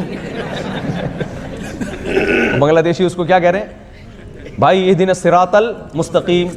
ایک پھڈا تو میں نے خود دیکھا, بنگلہ دیش کے ایک دوست تھے, وہ ان کا پھڈا ہو گیا. دوست وہ گاڑی میں ہی دوست بنے تھوڑی دیر کے لیے. اب وہ عرب ڈرائیور تھا, اس سے جھگڑا ہو گیا. اب وہ عربی میں برا بلا کہہ رہا ہے تو یہ جواب میں کہہ رہا ہے فی ناری جہنم. کیا کہہ رہے ہیں؟ فی ناری جہنم. میں نے کہا خالدین فیہا ابدا, یہ بھی لگا دو آگے, خالدین فیہا ابدا, ہمیشہ رہو بھائی. تو 1400 سال پہلے کی زبان ایسی محفوظ ہے کہ جیسے آج کی کوئی زبان ہو. اتنی آسان اور ایسی حفاظت اس کی ہے. کچھ چیزیں بڑی عجیب ملتی ہیں ہمیں. ہم جب نبی کریم صلی اللہ علیہ وسلم کی کوئی بات نقل کرتے ہیں نا, آپ صرف اسماء الرجال کا فن دیکھ لو. حدثنی فلان قال حدثنی فلان قال حدثنی. حدیثوں کو جن جن راویوں نے نقل کیا ہے ان راویوں کے حالات, ان کی کنیت, ان کے کہاں پیدا ہوئے, کس کس نے ان کے بارے میں کیا تبصرے کیے. جس نے بھی نبی کی بات کو نقل کیا ہمیشہ کے لیے کتابوں میں اس کی سیرت محفوظ ہو گئی. حالانکہ وہ صرف ایک بات نقل کر رہا ہوگا کہ نبی صلی اللہ علیہ وسلم ایسے چلتے تھے. ایک حدیث ہے کان النبی صلی اللہ علیہ وسلم افلج الثنیتین, آپ کے 2 دانتوں کے درمیان خلا تھا, گیپ تھا. بس اتنی سی بات نقل کی ہے کسی شخص نے. جس نے نقل کی ہے تو امام ترمذی نے اس سے پوچھا کہ تم نے کس سے سنا؟ اس نے اپنے استاذ کا نام بتایا, اس نے اپنے استاذ کا نام, اس نے اپنے استاذ ہوتے ہوتے صحابہ تک اور یہ نبی تک پہنچا. یہ اتنی سی بات کو نقل کرنے والے کتابوں میں یہ بھی, ان کے ابا کے نام بھی, یہ کہاں رہتے تھے, اس دور کے علماء کا ان کے بارے میں کیا تبصرہ تھا, یہ ساری چیزیں قیامت تک کے لیے محفوظ. اب تو گوگل پہ پڑی ہوئی ہیں جتنی حدیثیں. کوئی بھی راوی آپ گوگل پہ ڈالو, گوگل پوری رپورٹ پیش کر دے گا آپ کے سامنے. او بھائی یہ کون سی ایسی شخصیت ہے جن کو اتنا پروٹوکول خدا کی طرف سے مل رہا ہے کہ کسی نے ان کے بارے میں صرف اتنا کہہ دیا کہ 2 دانتوں کے درمیان گیپ تھا. جس نے یہ بھی خبر آپ صلی اللہ علیہ وسلم کے بارے میں دی, اللہ نے اس کو بھی قیامت تک کے لیے محفوظ کر دیا. اتنا پروٹوکول دنیا میں کسی انسان کو ملا ہے؟ وہ ایک عرب میں پیدا ہوئے, امی قوم میں پیدا ہوئے, جو تہذیب سے آری قوم سمجھی جاتی تھی. پروٹوکول اتنا کہ پوری دنیا میں کسی کی سیرت پہ اتنا نہیں لکھا گیا جتنا محمد صلی اللہ علیہ وسلم کی سیرت پر لکھا گیا ہے. اور آپ پہ کتاب نازل ہوئی, کتاب پہ کسی رائٹر کا نام نہیں ہے. دنیا میں کوئی کتاب ایسی جو رائٹر کا نام ہی نہ ہو چلتی ہے؟ آپ سب سے پہلے پوچھتے ہو بھائی رائٹر کون ہے، فلاں بھائی فلاں نے لکھی ہے، فلاں نے لکھی ہے، اس کے بعد چلتی ہے کتاب۔ یہ وہ کتاب ہے جس پہ رائٹر کا نام ہے ہی نہیں، چلی اتنی ہے بھائی، اتنی چلی ہے۔ میں اگر کسی غیر مسلم سے سوال پوچھوں، مسلم سے نہیں غیر مسلم سے پوچھوں، بھائی تو یہ بتا دنیا میں کون سی کتاب ایسی ہے جو سب سے زیادہ سمجھ کے پڑھی جاتی ہے؟ کوئی ایسا غیر مسلم ہے جس کے پاس قرآن کے علاوہ کوئی اور نام آئے ہیں؟ غیر مسلم ہو، وہ قرآن کو نہیں مانتا، وہ بلکہ دشمن ہے اسلام کا، کہے گا یار یہ بات تو ہے کہ دنیا میں سب سے زیادہ پڑھی جانے والی کتاب سمجھ کے کون سی ہے؟ قرآن۔ اگر آپ اس غیر مسلم سے پوچھیں جو اسلام کو نہیں مانتا، اچھا یہ بتا بھائی تو دنیا میں کون سی ایسی کتاب ہے جو سب سے زیادہ پڑھی جاتی ہے بغیر سمجھے؟ اس میں بھی کس کا نمبر آئے گا؟ قرآن کا۔ آپ اس سے کہیں یار دنیا میں کوئی ایسی کتاب بتا جس کو کھڑے ہو کر بھی پڑھا جاتا ہو گھنٹوں گھنٹوں، کون سی کتاب ہے بھائی؟ کہے گا یار قرآن۔ حالانکہ نہیں مانتا ہوگا قرآن کو، لیکن جواب کیا ہوگا؟ یار کھڑے ہو کے بھی، تراویح میں دیکھو آپ۔ اچھا بولے دنیا میں کون سی ایسی کتاب ہے جس کو ایک ہی وقت میں لاکھوں لوگ کھڑے ہو کر ہاتھ باندھ کے سن رہے ہوں؟ وہ کہے گا قرآن۔ دنیا میں کوئی ایسی کتاب بتا جس کو کروڑوں لوگ جب تک وضو نہ کر لیں ہاتھ نہ لگاتے ہوں؟ وہ کیا کہے گا؟ قرآن۔ اس سے پوچھا جائے دنیا میں ایسی کتاب بتا جس کو پڑھنے میں جو محنتیں کی جاتی ہو نا کہ آواز اچھی ہو جائے اور ایک ایک حرف تجوید کے ساتھ ادا ہو۔ قاری لوگ دیکھو نا کیسی محنتیں کر رہے ہوتے ہیں۔ قاری بتا رہے تھے نا بچے کو ہا، ہمارے یہاں تو قاری دیکھ لو آپ، بچے سے بولتے ہیں بولو ہا، وہ کہتا ہے ہا، حلق سے نکالو حلوہ، حلوہ بولو حلق سے نکالو، بچے کی ماں نے کہا حلق سے حلوہ نہ نکالے، میں بنا کے کھلا دیتی ہوں۔ کتنی محنتیں کرتے ہیں قاری۔ ہا اور ہا کا فرق، عین اور غین کا فرق، صاد اور ضاد کا فرق، کتنی محنتیں پوری دنیا میں۔ حسن قرات کے مقابلے کوئی ایسی کتاب دنیا میں ہے جس کو پڑھنے میں حسن قرات کے مقابلے ہوتے ہوں؟ ہے بھائی؟ کوئی فزکس کی کتاب، کوئی کیمسٹری کی کتاب، کوئی بایولوجی کی کتاب، کوئی تاریخی کتاب کہ یار کون خوبصورت انداز سے پڑھتا ہے اس کو؟ کوئی کتاب ایسی ہے دنیا میں؟ اس کتاب کو صرف پڑھنے میں حسن کے مقابلے ہوتے ہیں، پڑھنے میں حسن کے مقابلے ہوتے ہیں۔ اور مجھے ایک بات بتاؤ، دنیا میں کوئی ایسی کتاب ہے جس کے احکامات، آرڈرز پر ایسے عمل کیا جاتا ہو جیسے اس کتاب کے، جبکہ کتاب پہ رائٹر کا نام نہیں ہے؟ مثال کے طور پر اس کتاب میں 1400 سال پہلے ایک حکم نازل ہوا کہ فمن شہیدہ منکم الشہر فلیصم، ایک آرڈر ہے۔ بہت ساری کتابیں آپ نے پڑھی ہوں گی جس میں بہت سارے احکامات لکھے ہوئے ہوں گے، یہ کرنا چاہیے، 7 کامیاب لوگوں کی، وہ کامیاب لوگوں کی 7 علامتیں، کتنے نے پیدا کر لی وہ علامتیں اپنے اندر، پڑھی ہوں گی آپ نے بھی۔ وقت کی حفاظت پر کتاب وغیرہ وغیرہ، بہت ساری کتابیں، کچھ لوگ عمل کرتے ہیں کچھ نہیں کرتے، جو کرتے ہیں وہ بھی جزوی طور پر عمل کرتے ہیں، ایسے ہی چل رہا ہوتا ہے۔ کیا خیال ہے؟ اور ان کے حکام بھی بہت آسان ہوتے ہیں، صبح جلدی اٹھو رات کو جلدی سو جاؤ، اچھے بچے رات کو دودھ پی کے سوتے ہیں وغیرہ وغیرہ، اس ٹائپ کی چیزیں لکھی ہوئی ہوتی ہیں۔ آج کل تو ڈاکٹر کہتے ہیں دودھ پی کے مت سو، بہرحال وہ ڈاکٹر جانے آپ جانے کیا پی کے سونا چاہیے وہ آپ بہتر سمجھتے ہیں، وہ میرا ٹاپک نہیں ہے۔ یہ احکامات ہوتے ہیں اس کے اندر، کتنے لوگ عمل کر لیتے ہیں، حالانکہ حکام بھی آسان ہوتے ہیں۔ قرآن کے حکام آپ دیکھ لو، آسان نہیں ہے بھائی، آسان نہیں ہے۔ 1400 سال پہلے ایک آیت نازل ہوئی تھی، فمن شہید منکم الشہر فلیصم، جو رمضان کا مہینہ پائے صبح صادق سے لے کے سورج غروب ہونے تک بھوکا پیاسا رہے۔ 1400 سال کے بعد بھی کروڑوں لوگ رمضان کا چاند نظر آتے ہی بھوکے اور پیاسے ہو جاتے ہیں، پورا لائف سٹائل چینج ہو جاتا ہے کروڑوں لوگوں کا۔ نہیں آ رہی میرا خیال ہے بات، یہ حسن اتفاق، یہ لا آف چانس کے تحت نہیں ہو رہا، بائی چانس اس کتاب کو ایسی عزت مل گئی ہے۔ وہ بھائی ایسے نہیں ہوتا، بائی چانس عزت ملنی ہوتی تو سسرال میں مل جاتی نا، کیا یار وہاں تو اتفاق سے بھی نہیں مل رہی۔ تو بائی چانس نہیں ہوتے ایسے کام۔ یہ لگتا ہے کسی کوئی ذات ہے جو جتنا پروٹوکول اس کتاب کو دے رہی ہے اور اپنے پیغمبر کو جتنا پروٹوکول وہ ذات دے رہی ہے، وہ کسی اور کو یہ پروٹوکول دینے کے لیے تیار ہی نہیں ہے، وہ ایگری نہیں ہے، وہ کسی زبان کو نہیں اتنی عزت دے رہی جتنی عربی زبان کو دے رہی ہے وہ ذات۔ کیوں؟ وہ کہتا ہے میں نے اپنا قرآن عربی میں نازل کیا، عربی کو محفوظ کر دوں گا میں ہمیشہ کے لیے۔ وہ کہتا ہے میں نے محمد صلی اللہ علیہ وسلم پہ قرآن نازل کیا، آپ کی سیرت کو قیامت تک کے لیے محفوظ کر دوں گا۔ وہ کہے گا میں نے قرآن میں اپنے حکام لکھے، ان حکام پر کروڑوں لوگوں کو 1400 سال کے بعد بھی عمل کراؤں گا تاکہ حجت تمام رہے کہ بھائی یہ ہلکی کتاب نہیں ہے، کروڑوں لوگ اس پر عمل کرتے ہیں۔ مجھے آپ بتاؤ، کینیڈا کی گورنمنٹ آج اعلان کر دے کہ شراب اللیگل ہے اور پولیس کو ڈنڈا ہاتھ میں دے کے بولے کہ جو شراب پیتا ہوا نظر آئے کوڑے مارو، کیا شراب چھڑوانے میں کامیاب ہو جائے گی؟ بولو نا، کامیاب ہو جائے گی؟ بہت زیادہ ہوگا، سڑکوں پہ نہیں پی جائے گی، چھپ چھپ کے لوگ پی رہے ہوں گے، حتیٰ کہ جو پولیس جس کے ذمے لگے گا وہ بھی چھپڑ میں پی رہے ہوں گے۔ آسان تھوڑی ہے، تبھی قانون بنتا نہیں ہے۔ کہتے ہیں لمٹ میں پیو، ڈرائیونگ نہ کرو، پھر سنڈے نائٹ کو جا کے جتنی پینی ہے اپنی ذمہ داری پہ پی لو، ایسے اس کو کیا جاتا ہے۔ ان کو پتہ نہیں کوئی بھی نہیں چھوڑے گا، بھائی یہ ممکن نہیں ہے۔ یار یہ کیا بات ہے، قرآن میں 1400 سال پہلے ایک جملہ نازل ہوا ہے، انما الخمر والمیسر والانصاب والازلام رجس، شراب جوا ناپاک ہے، چھوڑ دو، فاجتنبوہ۔ ایسا چھوڑا ہے 1400 سال گزر گئے، کروڑوں لوگ اب بھی نہیں پیتے، کروڑوں لوگ۔ اتنی پاورفل موٹیویشن دل سے پوچھو کسی کتاب کے پاس ہے کیا؟ کسی جھوٹی کتاب، معاذ اللہ نقل کفر، کسی جھوٹی کتاب کے پاس اتنی پاورفل موٹیویشن ہو سکتی ہے؟ کیا کسی جھوٹے موٹیویشنل اسپیکر کے پاس اتنی پاورفل موٹیویشن ہو سکتی ہے بھائی؟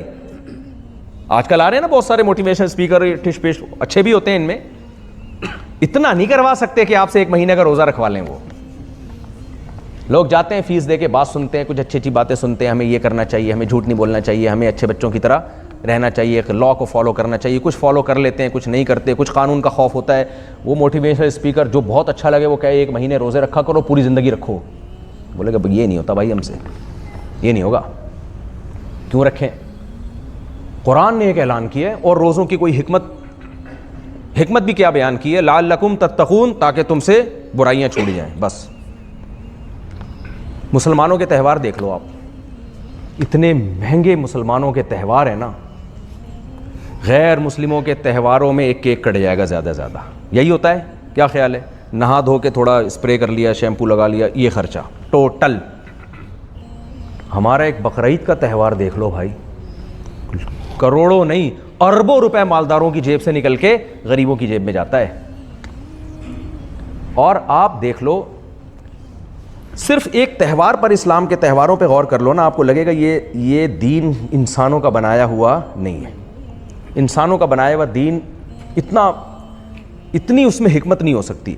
دنیا میں جتنے بھی مذاہب ہیں ان کے تہواروں میں آپ کو ایک چیز نظر آئے گی، خوشی کی کوئی چیز نہیں ہوتی، خوشی تکلف کر کے منائی جاتی ہے۔ سمجھ میں آ رہی ہے بات؟ خوشی کی کوئی چیز بھائی بولو نا ہوتی نہیں ہے۔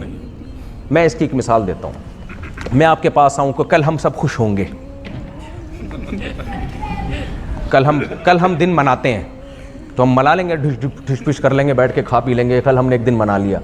بس تکلف والی خوشی ہے کہ اللہ نے ہمیں 2 عیدیں دی ہیں، ان دونوں عیدوں میں خود بخود خوشی ہوتی ہے، پھر اس کو منا رہے ہوتے ہیں۔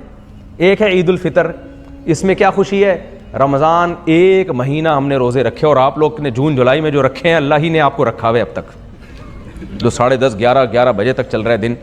تو 1 مہینہ جب انسان روزہ رکھے اور اپنی پان گٹکا بھی چھوٹ گیا، اس کا نسوار بھی چھوٹ گئی، سگریٹ بھی، ہم لوگ تو یہی چیزیں ہمارے یہاں جو چل رہی ہیں میں وہی مثالیں دوں گا نا، تو وہ ساری چیزیں چھوٹ گئی، پوری روٹین آؤٹ ہو گئی۔ کتنی ٹینشن روزہ میں، جب انسان کھاتا پیتا نہیں ہے نا، وہ لائف بورنگ ہو جاتی ہے اس کی، اس کو کسی چیز میں دل نہیں لگتا۔ تبھی تو دیکھیں نا روزے میں اثر کے وقت کیسے پھیکے پھیکے سے عجیب عجیب چھٹڑے سے ہوئے ہوتے ہیں، کسی چیز میں دل نہیں لگ رہا ہوتا، یہ حقیقت ہے، ایکٹیو نہیں ہوتا انسان کا دماغ۔ 1 مہینہ جب آپ اس روٹین پہ چلتے ہو تو جس دن چھٹی ہوگی خوشی ہوگی کہ نہیں ہوگی؟ ہے بھائی، 2 خوشیاں ہوتی ہیں، جسمانی خوشی بھی، روحانی خوشی بھی۔ جسمانی خوشی تو یہ ہوتی ہے یار کل سے ہم تو یہ خوش ہوتے ہیں کل سے دوبارہ پراٹھے اسٹارٹ، کیا خیال ہے؟ کل سے دوبارہ کیا پراٹھے اسٹارٹ ہو گئے، دوپہر کو کھانا کھائیں گے، پھر قیلولہ کب ماریں گے، پھر یہ ہوگا، پھر شام کو اٹھ کے چائے، وہ ایک جو روٹین کی لائف۔ یہ 1 مہینے کے بعد جب چھٹی ملتی ہے تو خوش ہونا نہیں پڑتا، تکلف کر کے آٹومیٹیکلی آپ کو خوشی ہو رہی ہوتی ہے۔ اس لیے اسلام نے پہلی عید رکھی رمضان گزرنے کے بعد، اور روحانی خوشی بھی ہوتی ہے۔ روحانی یہ اللہ نے اتنی بڑی عبادت ہم سے کروا لی. دیکھو انسان کی فطرت ہے معبود کو خوش کرنا. دیکھو بار بار میں اپنے بیان میں ایک بات کہتا ہوں, سائنس کتنی ہی ترقی کر لے کبھی بھی انسانی نیچر چینج نہیں ہو سکتی. جو لوگ کہتے ہیں نا اب وہ دور نہیں ہے 1400 سال پرانا پہاڑوں پتھروں کا دور نہیں ہے, ایکچولی سائنس نے اتنی ترقی, تو سائنس نے اتنی ترقی کی ہے تو کیا اب تو روٹی نہیں کھائے گا؟ پلاسٹک کی روٹیاں کھا رہے ہیں ہم لوگ. اب ہونا تو چاہیے, سائنس نے اتنی ترقی کی ہے, اب وہ پرانے زمانے کی روٹی نہیں ہونی چاہیے نا. اب کیا خیال ہے؟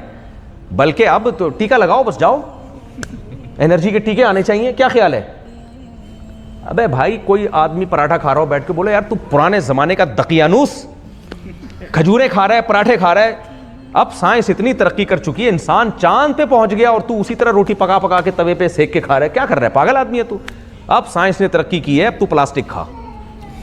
اب کیا کھا بھائی تو؟ پلاسٹک کھا. اب تو جو ہے ٹیکے لگوا بس جا کے, انرجی کے ٹیکے. گیس کے سلنڈر پہ آ جا, سولر پہ آ جا. نہیں آئے گا بھائی. پہلے بھی کھانا ہی پڑتا, چاہے وہ گندم کی روٹی نہ ہو, جو کی ہو جائے یا کچھ اور ہو جائے, گوشت ہو جائے, لیکن پہلے بھی جیسے کھانا پڑتا. بلکہ اب تو ڈاکٹر کہہ رہے ہیں بیماریاں اس لیے رہی ہیں کہ 1400 سال یا ہزاروں سال پرانا لائف اسٹائل رہا نہیں ہے. اسی اسٹائل پہ آنا پڑے گا آپ کو, بھاگنا پڑے گا, دوڑنا پڑے گا, محنت کرنی پڑے گی, چبا کے کھانا پڑے گا وغیرہ وغیرہ. تو کبھی بھی انسان کی فطرت تبدیل نہیں ہوتی, نہ اس کی روحانی خوشی کے لیے جو پہلے اس کے معیارات تھے وہ بھی چینج نہیں ہو سکتے, اور باڈی کے معیارات بھی چینج نہیں ہو سکتے. تو یاد رکھو معبود اور کو تلاش کرنا اور اس سے محبت کرنا یہ ہمیشہ سے انسان کی نیچر میں ہے. اس کی سب سے بڑی دلیل یہ ہے کہ جن قوموں کے پاس پیغمبر نہیں آئے ان کو جب اللہ کا پتہ نہیں چلا تو انہوں نے جھوٹے معبود تراش لیے. ہر قوم میں خدا کی عبادت ہوتی ہے کہ نہیں ہوتی؟ اس لیے کہ یہ انسان کی نیچر ہے, اس کو خدا چاہیے, اس کو معبود چاہیے. تو ہمیں پیغمبر نے بتا دیا یہ پتھر کے بنے ہوئے معبود نہیں ہیں, ان کو تو تم اپنے ہاتھوں سے بناتے ہو. معبود وہ ہے جس نے ان سب کو بنایا. یہ تو پیغمبروں نے ہمیں گائیڈ کیا. تو آپ بتاؤ 1 مہینہ روزہ رکھنے کے بعد ہمیں خوشی ہوگی کہ نہیں ہوگی؟ ہم نے اس کے لیے 1 مہینہ, دنیا میں کوئی قوم اپنے خدا کے لیے جس کو وہ خدا مانتی ہو ایسی قربانی نہیں دیتی. ایک آدھ آدمی دے دے گا, وہ کھانا پینا چھوڑ دے, من حیث القوم نہیں ہوتا. تو اللہ نے ہم سے یہ عبادت کروائی کہ 1 مہینہ ہمیں بھوکا پیاسا رہنے کی توفیق عطا فرمائی. تو یہ دل میں روحانی خوشی بھی ہوتی ہے اور پراٹھوں کی جسمانی خوشی بھی ہوتی ہے. لہذا عید میں آٹومیٹیکلی انسان خوش ہوتا ہے, نہ بھی منائے تو بھی خوش ہے. اور اس تہوار کی ابتدا بھی نماز سے ہوتی ہے تاکہ شراب کباب کی طرف مت جاؤ. صبح آگے نماز پڑھو, لِتُكَبِّرُوا اللَّهَ عَلَىٰ مَا هَدَاكُمْ. اللہ نے تمہیں جو ہدایت دی اس پہ اللہ کی کبریائی بیان کرو. کیسا نور ہوتا ہے, کیسا مبارک لمحہ ہوتا ہے عید کی نماز میں. ہے دنیا میں کسی مذہب کے پاس ان کے تہواروں میں شراب کباب عیاشی؟ ہمیں نماز پڑھا دی شروع میں کہ انسان کے بچے بن کے دن گزارنے تم نے. ہمارے ایک رشتہ دار تھے, وہ کیا کرتے تھے, بچوں کے لیے 2 کپڑے سلواتے تھے, ایک کرتا شلوار عید کے دن اور ایک پینٹ شرٹ. وہ کہتے تھے نماز پڑھنے اس میں جانا ہے, اس کے بعد آ کے چینج کرنا ہے. وہ چینج اس لیے کہ اب دوسرا اسٹائل شروع ہو جائے گا. خیر, تو دوسری خوشی ہے بقرعید کی. بقرعید میں دیکھ لو آپ, سنت ابیکم ابراہیم, روحانی خوشی کیا ہے؟ حضرت ابراہیم علیہ السلام نے اللہ کے لیے اپنے بیٹے کو ذبح کرنے کے لیے لٹایا. اللہ نے کہا تم جانور کو ذبح کر لو, ہر بال کے بدلے میں 1 نیکی دوں گا میں تمہیں. خوشی ہوتی ہے انسان کو, میں نے اللہ کے لیے قربانی دی ہے. اور دوسری گوشت. اب جو ویجیٹیرین ہیں ان کو نہیں باتیں سمجھ میں آئیں گی. آپ کہہ سکتے ہو ہم تو گوشت ویسے بھی خرید کے کھا لیتے ہیں. بھائی دیکھو گوشت تو آپ کہیں سے بھی خرید کے کھا سکتے ہو, یہ وہ گوشت ہے جس کی نسبت اللہ کی طرف ہے. بقرعید کے دن روزہ حلال ہے حرام ہے؟ روزہ تو عبادت ہے, لیکن اللہ نے بقرعید کے جو 3 دن ہوتے ہیں روزہ 4 دن حرام کیا ہے. روزہ 4 دن حرام ہے اور بقرعید 3 دن کی ہے. کیوں حرام کیا؟ اس لیے کہ آپ کے ابا اگر فرض کرو آپ کی دعوت کریں, یا آپ کی بیگم نے اس دن آپ کے لیے کوئی الگ سے بریانی بنائی ہو, سسرال تو یہ کام کرے نہ کرے بہرحال بیگم بعض دفعہ کر لیتی ہے, تو آپ کے لیے الگ سے اس نے بتایا کہ بھائی میں سنڈے والے دن جو ہے نا دوپہر کو آپ کے لیے خاص ڈش بنا رہی ہوں جو میری اماں نے مجھے سکھائی تھی, اور میری اماں میرے ابا کے لیے بنایا کرتی تھی, اور میری دادی میرے دادا کے لیے بنایا, اور میری نانی میرے نانا, ہوتی ہے نا کوئی اپنی پرمپرا ہوتی ہے پرانی چلی آ رہی تھی, آج میں وہ ڈش آپ کے لیے بناؤں گی. آپ ویسے کبھی روزہ نہیں رکھتے, اسی دن روزہ رکھ کے آئے ہوئے ہو, بیگم کو غصہ آئے گا کہ نہیں آئے گا؟ اور آپ دلیل یہ دے رہے ہو کہ یہ تو میں باہر بھی کھا لیتا ہوں. دیکھا میرے پاس اتنے پیسے ہیں, جو تم نے نہاری بنائی ہے تو باہر سے بھی ملتی ہے. اس کو غصہ آئے گا کہ نہیں آئے گا؟ بولے کہ بھائی آپ پھوٹے منہ سے تعریف کر دیتے, کچھ آپ 2 نوالے کھا کے بول دیتے ماشاء اللہ بہت اچھی بنائی, بڑا مزہ آیا, روزہ بھی آج ہی رکھنا ہے اور تانے دے رہے ہو باہر سے خرید کے کھا لوں گا. تو آپ کو اگر بیگم سے محبت ہوگی, نوالے بھر بھر کے کھاؤ گے, آپ خوشی سے کھاؤ گے. اس میں اگر نمک تیز بھی ہوگا تو بھی آپ بولو گے کہ بہت طریقے سے بات کرو گے کہ بیگم ویسے بھی طریقے سے ہی مسلمان بات کرتا ہے, الحمدللہ اللہ کا بڑا فضل ہے, چاہے خوشی سے کرے چاہے مجبور ہو کے کرے, لیکن طریقے سے ہی کرنی پڑتی ہے اس زمانے میں بات. تو یہ بقرعید میں کیا ہوتا ہے بھائی, یہ وہ گوشت نہیں ہے جو ہم روزانہ کھاتے ہیں, یہ ضیافت ہے کس کی طرف سے؟ اللہ کی طرف. اس میں اللہ میزبان ہے, تبھی اس نے کہا 4 دن روزہ نہیں رکھنا تمہیں, چاہے پورے سال رکھتے ہو, ان 4 دن میں نہیں رکھنا. کیوں؟ میں تمہیں کھلا رہا ہوں. ہم جب ذبح کرتے ہیں نا جانور, یہ اللہ کی ملکیت میں ہے, یہ اللہ کی ملکیت میں. اب اللہ کہتا ہے کھاؤ, فَكُلُوا مِنْهَا وَأَطْعِمُوا الْبَائِسَ الْفَقِيرَ, ان لوگوں کو بھی کھلاؤ جن کو گوشت کھانے کو نہیں ملتا, خود بھی کھاؤ. تو اس کی نسبت کس کی طرف ہوتی ہے؟ تبھی میں نے تو محسوس کیا قربانی کے گوشت میں جو لذت ہے وہ کہیں بھی نہیں ملتی, ایک الگ ہی اس کا ایک ٹیسٹ ہوتا ہے.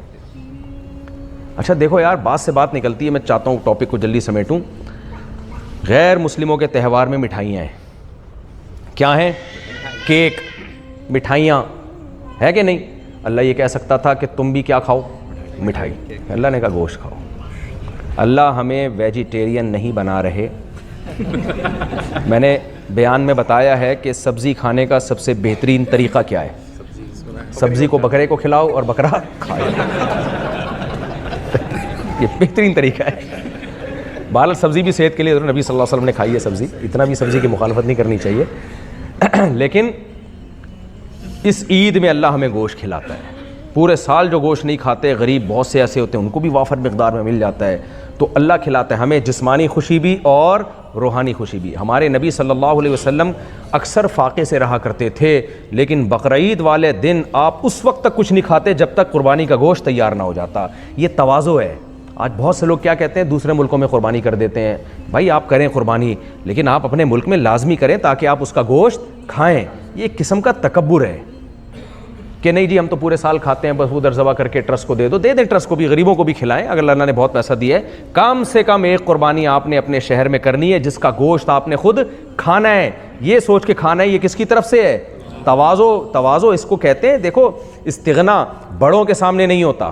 ابا آپ کو کوئی گفٹ دے رہے ہیں, ماں آپ کو کوئی تحفہ دے رہی ہے, آپ کہیں میرے پاس امی پہلے سے بہت ہے, مجھے ضرورت نہیں ہے. ابا یہ جیب خرچی 50 روپے اپنے پاس رکھیں. ابا کو غصہ آئے گا, یار میں تجھے ایک گفٹ دے رہا ہوں. تو تواضع میں کیا ہے, اس کو ایسے لیا جائے جیسے آپ کی بہت کوئی بڑی ضرورت پوری ہو گئی.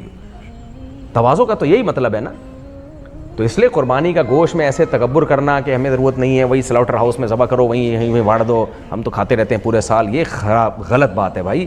اللہ تعالیٰ کی طرف سے ضیافت ہے, آپ جائیں ذبح کریں, تھوڑی سی اپنی پرسنالٹی کو سائڈ پہ رکھیں. اتنا شریف بننے کی ضرورت نہیں ہے. حج پہ بھی تو پرسنالٹی دائیں بائیں ہو جاتی ہے نا, 2 کپڑے میں آ جاتے ہیں, سارا 3 پیس سوٹ ٹائی وائی سب اتر گیا, کیسے پڑے ہوئے ہوتے ہیں وہاں مزدلفہ میں, کوئی ادھر جا رہا ہے, کوئی ادھر جا رہا ہے, کوئی ادھر گر رہا ہے, کوئی ادھر گر رہا ہے. تو اللہ تعالیٰ بھی چاہتے ہیں کہ کچھ میرے لیے کچھ تھوڑی سی دیوانگی بھی اختیار کرو. تو بقرعید بھی ایسے ہی ہے, تھوڑا بہت کھا لیا کرے جا کے, ٹھیک ہے نا.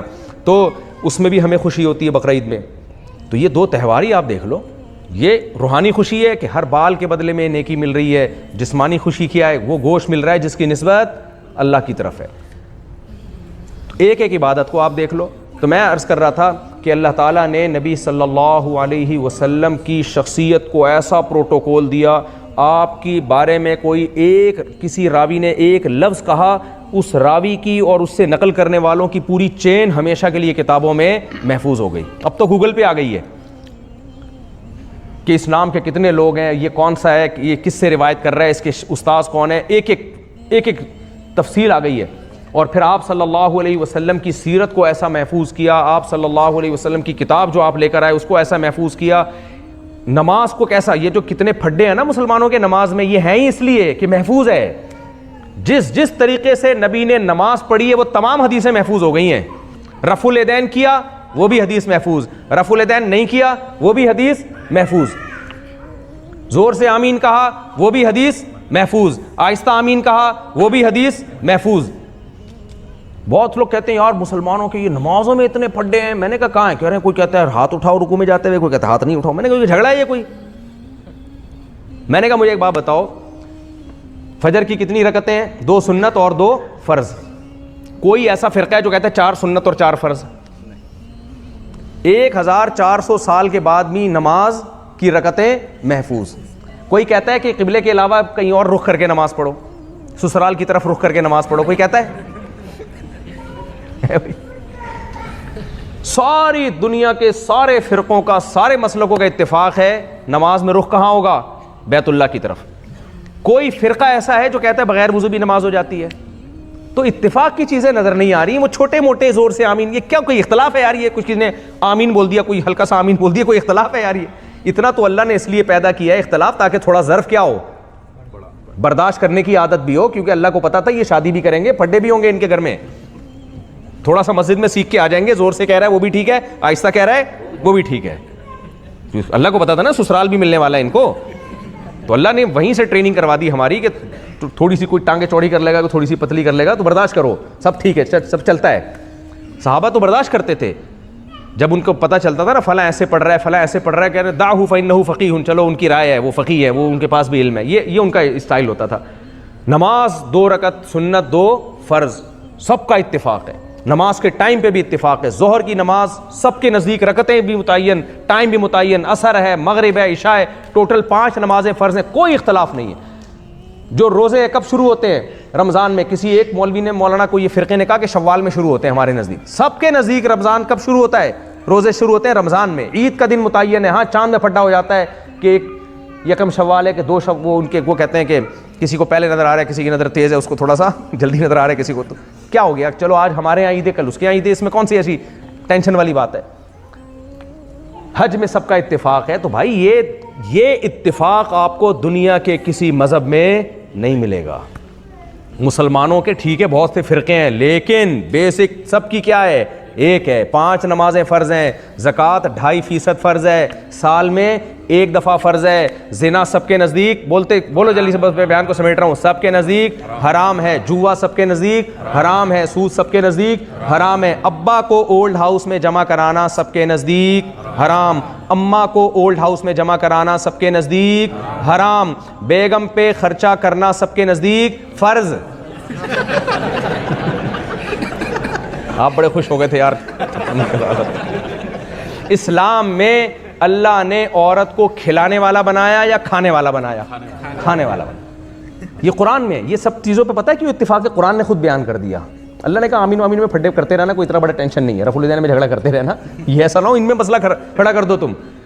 اس لیے اللہ نے نماز کے تفصیلی حکام نازل نہیں کیے کہ زور سے آمین کہنی, آہستہ آمین. اللہ نے کہا کوئی بات نہیں, اختلاف ہو جائے گا, اتنا بڑا مسئلہ نہیں ہے. لیکن اللہ نے زنا کے بارے میں کہہ دیا لا تقربوا الزنا, عورت کی طرف جانے کا تمہارے پاس صرف ایک راستہ ہے, الا علی ازواجہم, بیوی بناؤ, اس کے علاوہ اس کی طرف جانے کا تمہارے پاس کوئی راستہ نہیں ہے. اب اس میں کوئی اختلاف نہیں. کرے گا تو وہ خود مار کھائے گا. لوگ بولیں قرآن کیا کہہ رہا ہے, تو کیا کہہ رہا ہے؟ کوئی راستہ میرے اور آپ کے پاس نہیں ہے. میں بار بار ایک مثال دیتا ہوں. دیکھو موسیٰ علیہ السلام بھی اللہ کے محبوب پیغمبر, اور یوسف علیہ السلام بھی اللہ کے محبوب پیغمبر. کیا خیال ہے؟ اور قرآن نے ہمیں حکم دیا پیغمبروں کو فالو کرو. حکم دیا کہ نہیں دیا؟ یہ بھی قرآن میں ہے. اور قرآن پیغمبروں کے واقعات اس لیے سناتا ہے تاکہ ان واقعات کو سن کے ہم انہی باتوں میں پیغمبروں کو فالو کریں. اس میں کوئی اختلاف ہے؟ کسی ہری پگڑی, لال پگڑی, نیلی پگڑی, کوئی اختلاف ہے؟ اب سمجھو بات کو. قرآن کہتا ہے, اور یہ ہری پگڑی والے بھی یہی کہتے ہیں, وائٹ پگڑی والے بھی یہی کہتے ہیں, تبلیغ والے بھی, سب یہی کہتے ہیں, اہل حدیث بھی سب یہی کہتے ہیں. قرآن کہتے ہیں, قرآن میں لکھا ہوا ہے نا, یہ نکالی نہیں جا سکتی. اللہ نے ایسا حفاظت کر دی ہے کہ ہم چاہیں بھی تو نہیں نکال سکتے. قرآن کہتا ہے موسیٰ علیہ السلام جب مدین گئے, 2 لڑکیوں کو انہوں نے پانی پلایا. وہ لڑکیاں اپنے والد محترم کے پاس گئیں. والد محترم نے کہا اس نوجوان کو میرے پاس لے کر آؤ جس نے تمہاری خدمت کی ہے. اس میں بڑے اسباق ہیں, میں ان کو ابھی اسکپ کر رہا ہوں صرف اس طرح سے واقعے میں, لیکن میں اسکپ کر رہا ہوں ان کو. موسیٰ علیہ السلام ان لڑکیوں کے والد کے پاس گئے تو ان کے والد نے کہا انی ارید ان انکحک احدی ابنتی ہاتین علی ان تأجرنی 8 حجج. جب دیکھا نا ان کا انٹرویو لیا تو ان کو لگے کہ یہ بہت نیک ہیں, صحت مند بھی ہیں, ایماندار بھی ہیں. بچیوں نے بھی گواہی دی. تو انہوں نے کہا کہ بھائی میں اپنی 2 بیٹیوں میں سے ایک کا نکاح آپ سے کرنا چاہتا ہوں. فوراً فیصلہ کر لیا کہ بھائی داماد تو ایسا ہی ہونا چاہیے, صحت مند بھی ہو, ایماندار بھی ہو. ہاں ملازمت نہیں ہے تو وہ میرے پاس مل جائے گی, بکریاں چراؤ. اس زمانے میں یہی لوگوں کے روزگار ہوا کرتے تھے. تو کہا کہ آپ 8 یا 10 سال بکریاں چراؤ, ان دونوں میں سے ایک بیٹی میں نے آپ کے نکاح میں دے دوں گا. موسیٰ علیہ السلام نے یہ نہیں کہا کہ میں استخارہ کرتا ہوں ابھی ہے بھائی, ابھی آپ کو نبوت ملی نہیں تھی حضرت موسیٰ علیہ السلام کو. موسیٰ علیہ السلام کا جو رپلائی آیا نا, فوراً فرمایا ذالک بینی و بینک, قبول ہے. نہیں آ رہی سمجھ میں بات؟ فوراً کیا فرمایا؟ یس.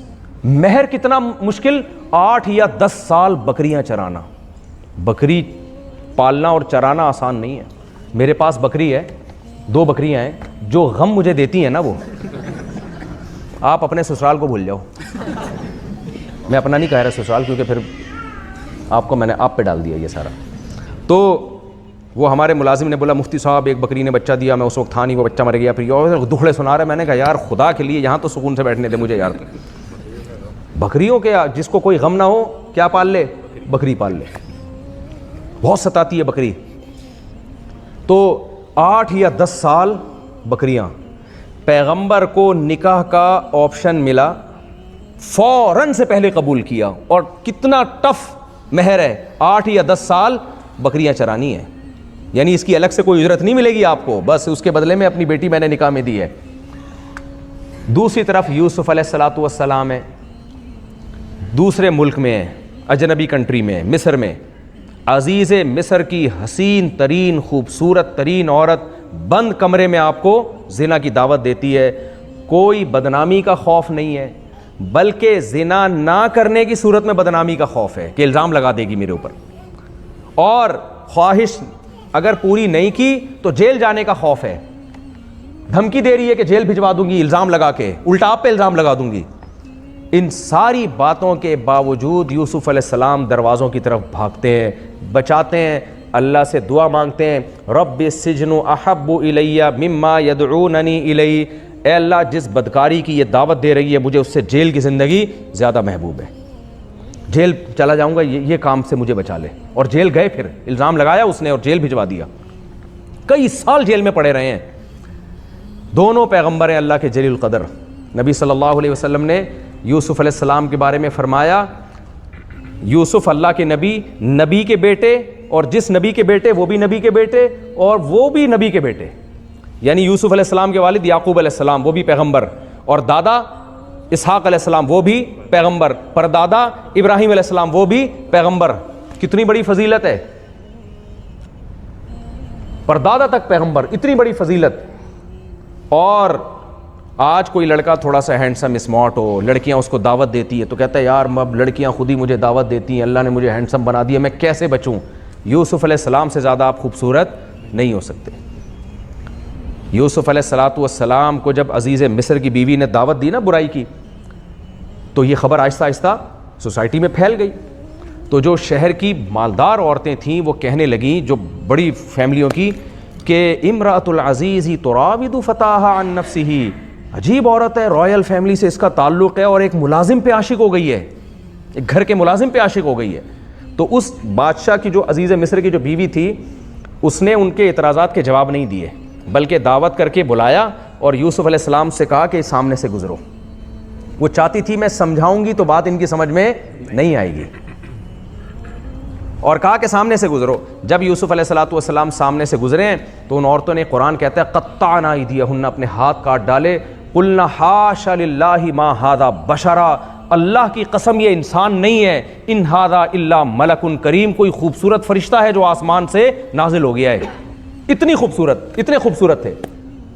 نبی صلی اللہ علیہ وسلم نے معراج کی رات حضرت یوسف علیہ السلام کو دیکھا ہے, بتایا کہ آدھا حسن اکیلا, جتنا اللہ نے حسن دنیا میں بانٹا ہے نا اس میں سے آدھا اکیلا کس کو دیا ہے؟ یوسف علیہ السلام کو دیا ہے. ہر پیغمبر کا ایک معجزہ ہوتا ہے نا, یوسف علیہ السلام کا معجزہ ہی آپ کا حسن اور آپ کی خوبصورتی تھی. کتنے حسین تھے. لیکن اپنے آپ کو بچایا اور جیل کی کوٹری میں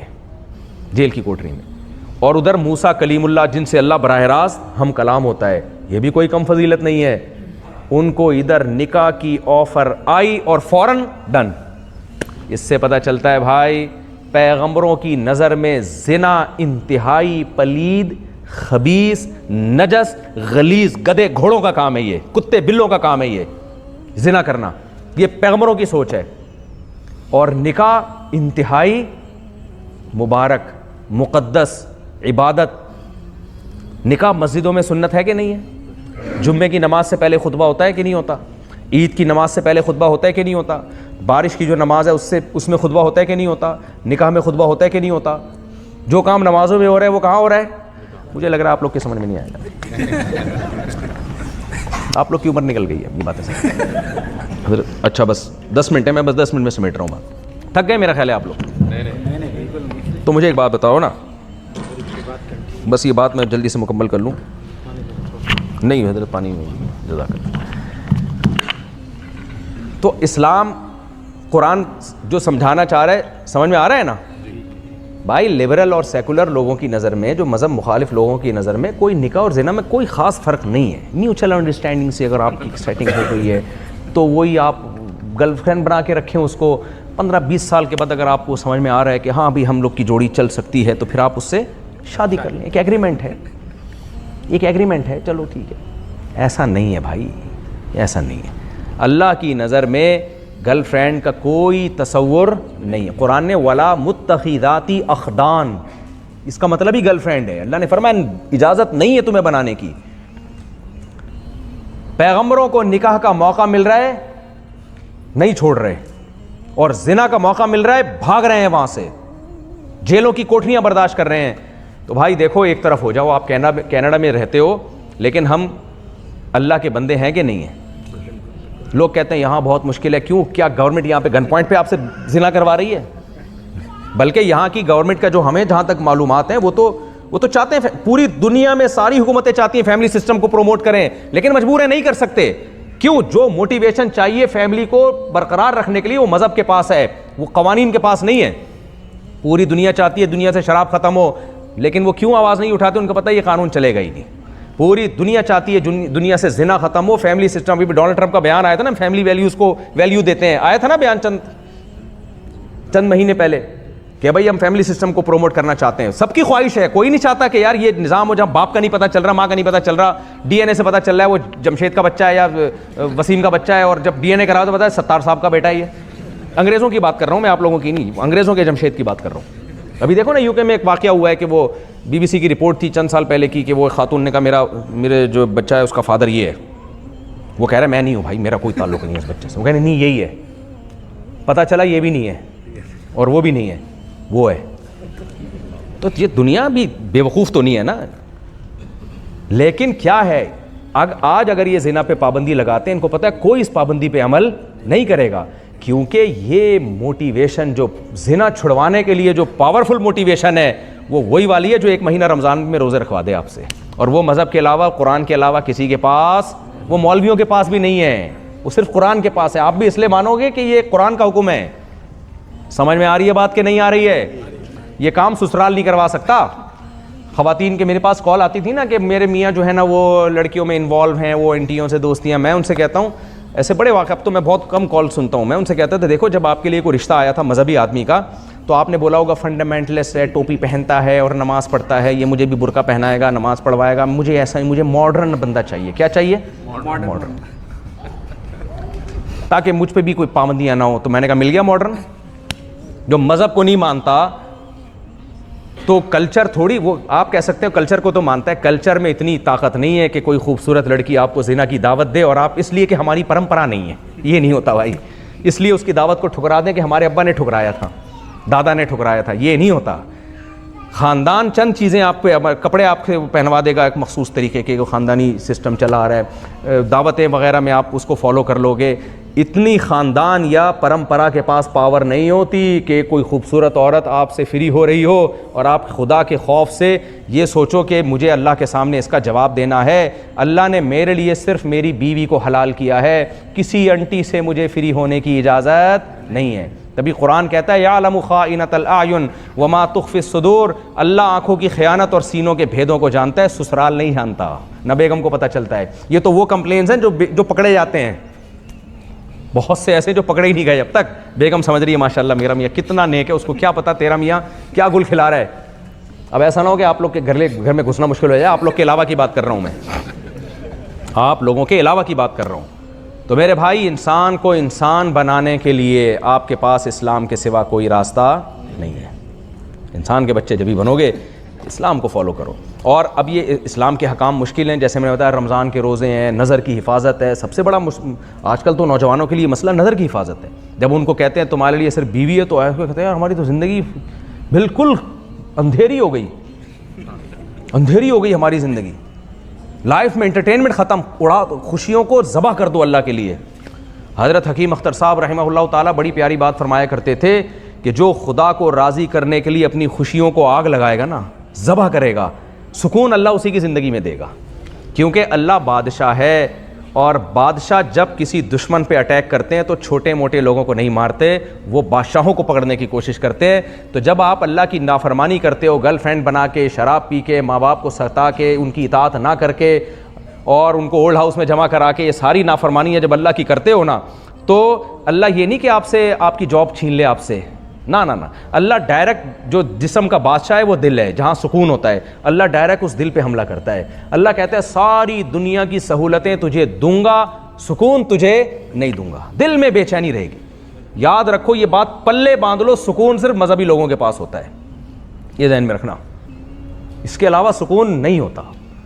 صرف مذہب پہ، جو صحیح معنی میں صرف گیٹ اپ کی بات نہیں ہے، مذہبی لوگوں کا مطلب گیٹ اپ بنا لیا، ایسے ایسے فلمیں مارکیٹ میں پائی جاتی ہیں، ایسے اچھے اچھے گیٹ اپ میں ایسے ایسے فراڈی گھوم رہے ہیں۔ جو صحیح معنوں میں شریعت کو فالو کرے گا، سکون اللہ نے صرف اس کے مقدر میں رکھا ہے، اس کے علاوہ میرے بھائی آپ کو سب کچھ مل سکتا ہے، سکون چھوڑ دو آپ۔ اگر مذہب کو یا اللہ کو راضی کیے بغیر سکون ملنا ممکن ہوتا نا، یہ خواہشات میں سکون ہوتا نا، شرابوں میں اور کبابوں میں اور ان چیزوں میں، تو سب سے زیادہ خودکشیاں عیاش لوگ نہ کرتے۔ آپ خودکشی کرنے والوں کا ریشو دیکھو، ڈپریشن کے مریضوں کا ریشو دیکھو، زیادہ تر آپ کو عیاش لوگ ملیں گے اس میں۔ اور یہ ایتھیسٹ جو سب سے بڑے عیاش ہوتے ہیں ان میں تو بہت زیادہ ہے، یہ ڈپریشن بہت زیادہ ہے۔ وہ مولویوں کو دیکھو کیسے مزے سے گھوم رہے ہوتے ہیں، ٹینشن دیتے ہیں